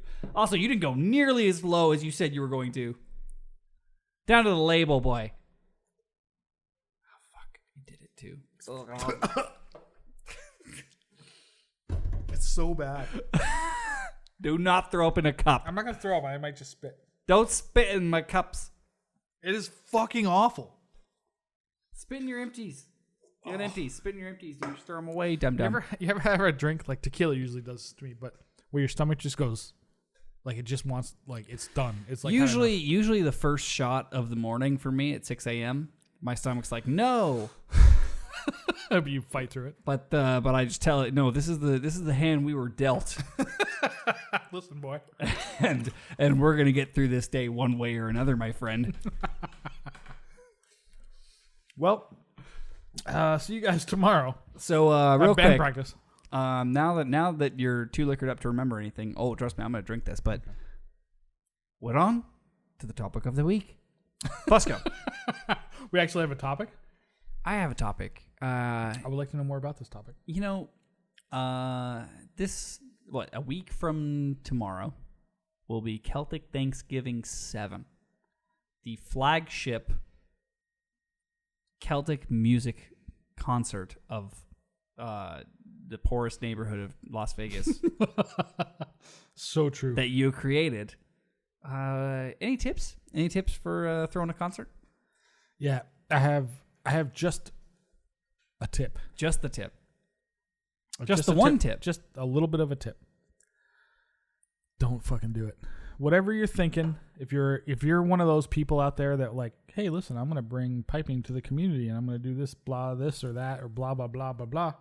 Don't fucking do it. Trust me, it's not worth it. It's too big now. We can't stop it. We can't stop it. It's too big. I mean, much like that last size of the sounder or the sounding rod, it's just too big. You shouldn't go there. It's just too big, and you still have trouble walking after either way. Oh God, that shit is horrid. Did you finish it? Let me see. No, there's still more. Let me see. Oh yeah, come on, finish that shit. No, I. It is officially the worst shit on earth. Yeah, it's pretty awful. It's made. It's like the opposite of Snapple. It's made from the worst shit on earth. The worst shit on earth. It's made from asbestos and cancer. It's anti-Snapple. Asbestos. What's the opposite of a stem cell? Is it a leaf cell? Oh, it's like my nut cancer in a bottle. Is that how they make it? I don't know what. Is there such a thing as nut cancer? I don't even know. Definitely, and you definitely have it. Oh, I'm sure I do. My nuts hurt on a regular morning basis. When I'm wanking off in the shower and I'm like, oh, if I get the poison out, it will just all feel better. But if only I had something more than my imagination, I wouldn't have to wank it so hard. I need to bring my phone in the shower, apparently. Granted, this is also why I have that belt that just hangs in the shower area. And my waterproof Batman mask, now available on the Chanter Rant store. Go to chanterrant.com/Batman to get your own waterproof Chanter Rant jerk-off safe, dishwasher safe Batman mask. I'm going to order that immediately. Can we actually do that? Is that possible? I mean, by the time this goes out next Friday, totally. Perfect. But yeah, okay. So anyway, concert. I want us to switch. I want us to play a little game of Chanter Rant Crossfire. So I'm going to start with being a proponent of the concert. You are going to be a opponent. Okay. Of the concert, and we're gonna go a little back and forth, and then randomly I'm gonna switch sides by hitting the bell. Okay. At intervals that are determined by how much I can make noise with my mouth while trying not to throw up this fucking disgusting Australian rum. You still have to finish it. I know. Okay. So, round one. I think the concert has actually brought an incredible amount to the local scene. Not necessarily the music scene, but the Celtic scene overall. I consider myself to be a bit of a Celtic file patron of the arts. Yes, you are. Being far too involved in far too many of these fucking organizations to ever make myself personally or financially successful. But I remember when I was visiting town, I think it was the second year you guys did it. I don't think it was the first. I think it was the second. When I was in town for Thanksgiving, and it was that weekend, and I came to the concert, and how fucking blown away I was by how many people were in the band and how much the band did not suck. That would have been maybe 2011, 2012. Probably. Yeah, roughly. So what happened? That's a great question. When did you graduate college? What year? I graduated in 2014. Okay, so it probably was more likely to 2013 because this is the 7th year. It's 2019. So if the second year holds up, math, let's do some math for Josh because he's got a Nevada education. 2012 is when we started it. And it's taking you a long time for a guy that has a degree from an online university. But anyway, yeah, dude. I thought you would have been faster. Fuck if I know. Were the download speeds slow on math class?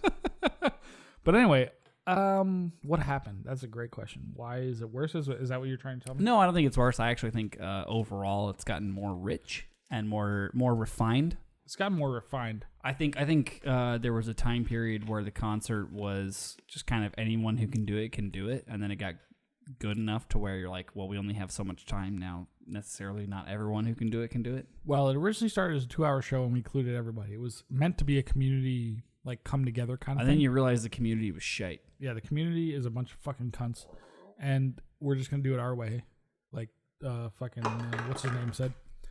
And we're gonna put on a decent Celtic variety show. It's like licorice fucked a gremlin. Dude, it's so terrible. It's the worst shit on earth. Absolutely. So that's what it was intended to be, a community come together event. And we're going to like basically jerk each other off because, you know, the pipe band, ultimately bagpipes are the coolest thing that exists in our world. Like there's Scottish dancing, bagpipes, Irish dancing. Which I would consider Scottish and Irish dancing Celtic to be music. technically more difficult. Oh, it's more difficult, but it's like way more lame. But nobody cares. Nobody splooshes their pants for dancing. No, not at all. And unless you're the Las Vegas pipe band doing the male part of the dancing thing about 4 years ago. That was pretty awesome. YouTube.com/ LasVegasPipeBand.com/YouTube. Yeah, go to that and see that shit or whatever. But anyway, and then we realized that there's a whole bunch of nonsense out there, and let's tighten the show up a bit. Last couple of years, we tightened it up. Yeah. Then we tightened too much, and there was not enough stuff. Well, yeah, we tightened a little too much. It's a constant struggle of like in and out and in and out. You know what I mean? So, you know, in and out, in and out. I thought it was like there's multiple aspects, right? So you need to have strong planning and a strong pipe core, but you also need community support. Correct. And partners. So you need to be able to leverage all three. Leverage the community support, the pipers, right. and absolutely, and the band. Absolutely. And that's a GIF. Somebody take a screenshot of that right there, please, for the love of God. But yeah, I mean, I still in the concert. Okay, so here's my perspective as a pro. When I say pro, I mean I'm for the concert currently. I grew up here, yes. And I like this place. I think it's a great community. I think it's so different and so much more rich culturally, musically, etc. Since when I was just a weein'. Mm-hmm. But I think that that's a great thing. Like I'm so proud of what this city is now versus what it used to be, and like it makes me only more optimistic for like what it will be in like 10, 20, 15 years, you know. But I think the concert in its own way contributes to that ever so slightly. It's just ever so slightly can contributes to the idea of arts and the celebration of the arts and the validity of the Celtic community here in Las Vegas year after year, despite whatever bullshit we have to go through to try to make it happen, or me being naked getting sprayed with a fucking fire extinguisher. Or me putting a fucking gimp mask on or whatever it takes. Whatever it takes to draw attention. Endgame, baby. We're the Endgame trailer now. Whatever it takes. Dude, I don't understand it, but you're not pro concert. I'm anti concert. I'm pro concert. So the way I look at it is this: it gives the people in the band something to shoot for. So just like competition, when you're a bagpiper, nobody wants to hear that shit. Generally speaking, I get that on a regular basis.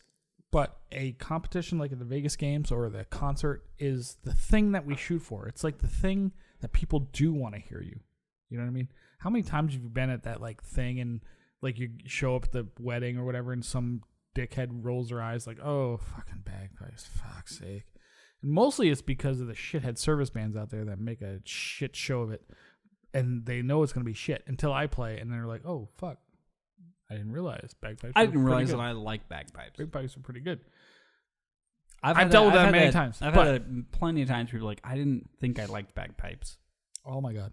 If you heard the average service band, you would realize that you don't like bagpipes. Especially you heard Stuart Little play. Especially like, if the fucking average service band doesn't go to the Dojo U tuning clinic using the link chanterrant.com/serviceband. Special discount for service bands only and for everybody else. If you're a service band member, go there right now and you get a special discount because God knows I'll personally send you some yellow fucking flashes. We'll take Chanter Rant money and send you some shit. Here's my issue.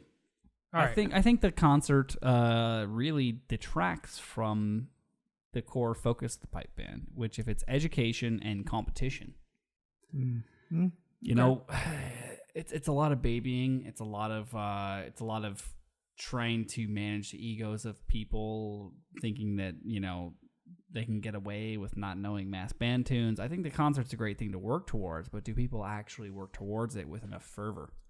I think that realistically it places a ton of burden on leadership. It places a ton of burden just to do all the logistics of actually booking the fucking thing.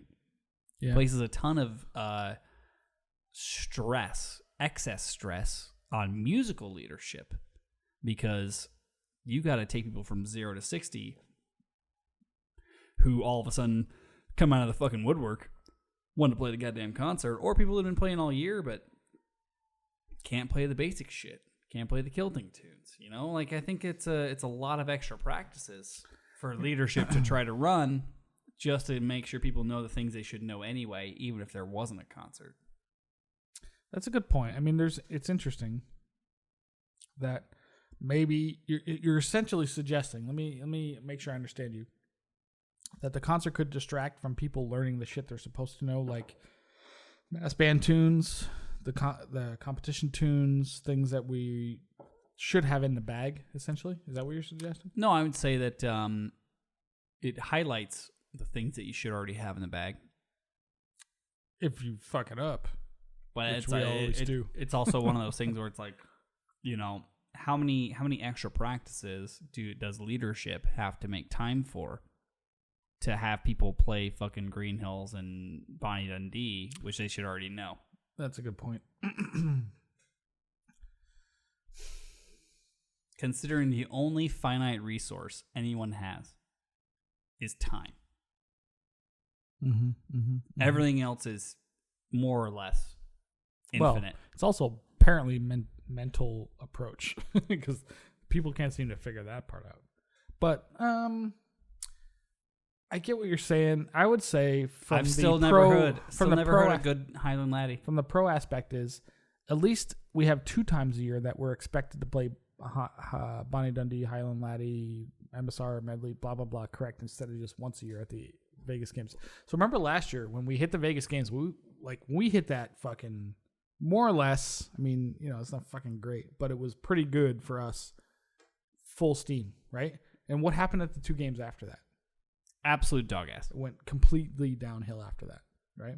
As if you don't have to play those tunes every fucking year. As if you don't have to come across those again. I'm not even talking just Bonnie Dundee and Highland Laddie. We're talking MSR medley. Like, it went downhill. Like, why was the peak? The peak is not supposed to be the first games. It's supposed to be the third one. You're supposed to hit that. It's supposed to get better every time. It did not happen that way, right? So the Vegas games, we hit pretty hard. And so this year, that's got to change. Like, there cannot be the lull. We hit the Vegas games, and then, we're going to go fuck off and not practice for 2 months. What happened? What did I do? I just switched. Oh, fuck. So now you're anti-concert.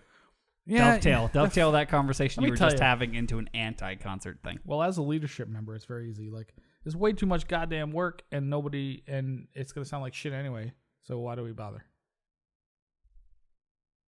Well, I think that we bother because we're doing it. We're doing it for people in the band, people that are not in the band, the audience. Yeah, like, I mean, I had this conversation recently with someone where I was talking about the guest piper, how we always bring in a guest piper, and the audience wouldn't fucking know the difference.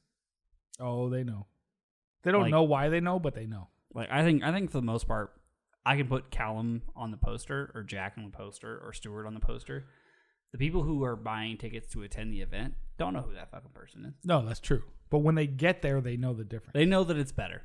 When they hear it, they know it's better. They're like, holy shit. And I had someone ask me, like, well, why do you bother? Have you listened to the reactions of once they're done playing, when people react to when they're done? Like, I've had people ask me, like, well, why do you bother spending the money to bring these people out here? And I was like, the guest piper performance is not for the audience. It's not at all. The guest piper performance is for the people who are in the band. Absolutely it is. Because we're all sitting in the fucking stairwells. They're watching up the fucking stairs. Yeah, we're watching that shit because it's awesome. Like, that is a completely selfish move. Absolutely. What we're doing, 100% my intention what we're doing in that moment is we're leveraging people wanting to see us and dancers and Bollocks and Fiddle and whoever else. We're leveraging that for us to bring down a player that we want to see. Absolutely. 100%. Because the audience, the difference between Allie or Stuart or Jack or, you know, this weekend Callum to the audience, It's negligible. they're not going to know. They're just going to know that guy's really good. To us, it's like, holy fucking shit. We're getting to watch all of our favorite people play. like you know, it'd be great. Amazing shit. You know, what'd be great. I'd love to hang out with so and so and listen to them just jam out a set. Oh, what's just happened for the show? Exactly correct. That was the whole point. And I think that's I was talking to, and correct me if I'm mistaken, Babs, because I'm sure you'll listen to this eventually. But yeah, I think I was talking to Babs. I was like, no, we bring that person in for us. Oh, it's 100% for us. Yeah, we could bring in anybody that's closer or whatever, and the audience would think it was amazing. Yeah, I could bring in Will from fucking Phoenix, and his piping's going to be pretty good. Yeah, they'd lose their mind. We don't give a fuck about Will. We care about Stuart Little or Callum Bowman. Yeah, Will's just some fucking asshole. The whole point. I'm just kidding. We love you, Will. You're a good dude. I can't even keep that up. No, I was trying to keep up. I was gonna harangue on Will, but I can't because he's just he's a good dude. He's just too nice of a person. But the idea was to inspire our players, or hopefully get them to like, oh man, that's so cool. Hey, that's fucking Stuart Little. That's fucking Alistair Henderson. That's fucking Jack Lee. That's whoever. Like, I want to go home and practice. I want to be better. I want to, whatever it is. Like, you're hoping you get that kid that's just, or whoever it is. It doesn't have to be a kid necessarily, but generally it is. Yeah, the guest piper is usually for us. Oh, it's 100% for us. Especially because we bring them to the after party, and that's really where they do a bulk of their work. Now, guest drummer, that's not for us because who gives a fuck about drums? Nobody cares about drums. Yeah. Well, the one time we did an audience thing. You just get any asshole. Doesn't matter. If they throw their sticks around, we're happy. Yeah, sure. So throw your fucking sticks, Hoiney. Cobra. Cobes. No, Cobes is he's a good time. He's going to be a hell of a party. I'm very excited to have him in town for that weekend. That's going to be a lot of fun. Oh, it's going to be awesome. Okay. I plan to be drunk from about Thursday till about Sunday morning. You cannot be drunk during the show, man. Dude, have you met me? What, the last 4 years? You haven't been drunk. Okay. I've been drunk for like one of those. One last thing I want to say is the positive side, and you can go negative if you want. This concert is dog ass, and no one should go. One is fuck the concert. Burn the man. Right? It's dog shit. We're living in a new America now. Grab your forks. I want to challenge the Cider Arizona House people, rules, the Utah people, and the California people who are within reasonable driving distance to come out to this fucking thing and support a pipe band that's doing shit. And Callum Beaumont's going to be there. And when's the last time you ever saw Callum Beaumont play? Dude, Guess what? Never. If you're in St. George, it's 2 hours. Yeah. If you're in northern Utah, it's 6 hours. If you have a private pilot like we do, it's like an hour and a half. It's not that far. We have a private pilot, but that's cool. Not everybody's is us, but come down. Not everybody wants to die like Randy Rhoads did. Eric Evanhouse and Bethia, get your asses down here and fucking party with us and see Callum Beaumont play and jerk off with a bagpipe. I don't know. You can get, and there will not be tickets at the door because we sell out every year. So you can get your tickets at LasVegasPipeBand.org/concert. I think I could get Eric and Bethia in backstage. I could probably do that. But more importantly, which one's going to have to suck you off? I'm assuming Eric. Oh, definitely. Yeah. Yeah, he's got very lovely lips. Or he keisters the fleshlight. And then I stick it. Wait, there's a lot. I don't know. You cannot, dude. It's like, you have to be like a boxer. Like, you cannot blow your load pre-concert. You gotta have your chi. You were there in San Diego. I can do pre, middle, post. I can do it all. No, it was puffs of smoke and a very dissatisfied lady for the last 4 attempts. And then I had to stare at your hairy ass trying to find your bands. There was lots of attempts. That's all I got to say. Yeah, there was a lot of attempts. A lot of a bed shake. Nope. Listen, motherfucker. All I got to say is this. Hey, if my dick was as old as yours, it probably wouldn't work as well either. One story I'm going to leave everybody anonymous about the concert is this. One of our drummers, who's been working with us a year or so, her family has been attending the show more or less from the beginning. 5, 6, 7 years, right? I know. Okay. I've and this person decided, I don't remember how it all came about, but I think I talked them into like, hey, why don't you have your kid come play with us? Because we can teach you blah, blah, blah. I don't know how it all came about. This is the shreds? Yes. Oh, yeah. dude, yeah. So that kid's fucking great. So That kid's gonna win some fucking medals. Cause guess Someday. what? Guess what's happening for our new drum corps? what's that? You have to travel with anyway, so you Guess you fucking might as well compete. doing solo competition. I swear, I'm gonna physically make all of you do it. Yep. So anyway, this family's been coming for years, and they're so excited that finally the daughter, is attending the concert and performing, and they're super excited. So this is the first example I could say that finally the community, the long-term plan of this was the community aspect of bringing people together that enjoy this sort of thing. They were attendants for years, and then somebody came in, and now finally this person's going to perform. And this person bought like 50 tickets to the show. And your penis had nothing to do with it. Not a thing. Well, no. I mean, as much as my penis has to do with anything. Just by existing, by the nature of existing. hey, completely, But anyway, that's the completely point. unrelated note. How many tickets to this show do you think our dicks have sold? Oh my God. Like for me, I'm pretty sure like 1.5. 1.5 only? 1.5 Oh, tickets. I've sold way more than that thanks to my dick. I'd say like 12. Well, we still have tickets on sale. Over 7 years. And you can 12. go to lasvegaspipeband.org/concert to get your tickets today. Fusco, I think your dick has some work to do, my friend. Yeah, we got some tickets to sell. So, Also, don't miss Callum Beaumont because this guy's fucking. I think I'm having Thanksgiving dinner with Callum. I believe you are. Am I picking him up? How's that going? I haven't even thought that far ahead yet. I listen. My life is. I live my life a quarter mile at a time. Quarter mile at a time. Fucking asshole. All right, Fusco. We're reaching the end of our show. It's been 2.5 fucking hours. Any final thoughts? Not really. Go to the show and come out and visit us. It's gonna be a great time, and the after party and drink and fuck. I'm very excited for this year's Celtic Thanksgiving concert. It is actually as much of a pain in the ass as it is. It's one of the things I look forward to every year. And we already have next year's scheduled.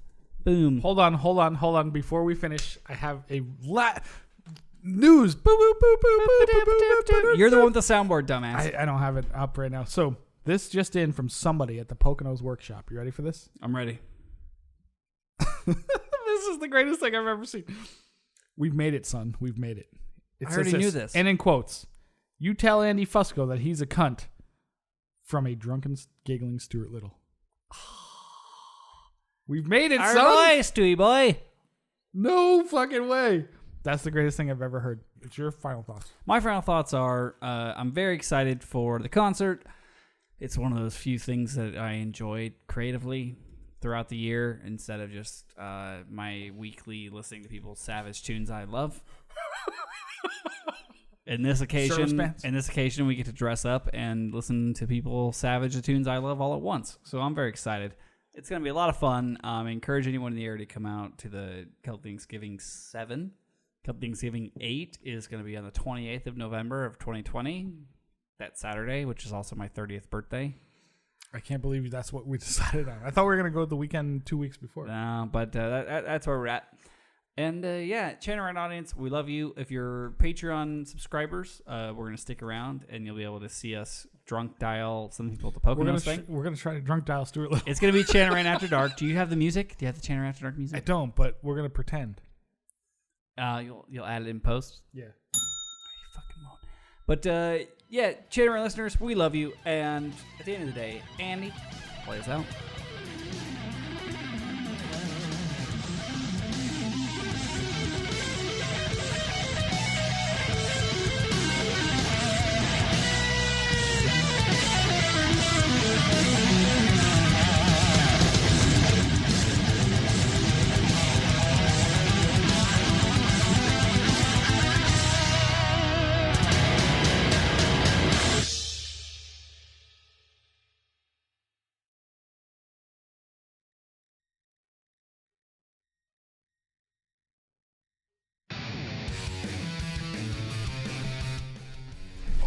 Easy now, no trippies. Oh, I think I just sprained my ankle. Holy fuck. On the floor? I twisted as I was like trying to get up. Holy Did you really? I don't think I have an ace, man.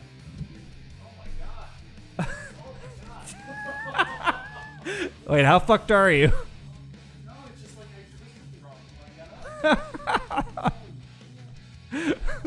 I know you guys can't see the amount of pain he's in right now, but it's really funny. Just hop on it for a bit. Let the blood get down there. All right, chat. Did I fucking drive you to the hospital?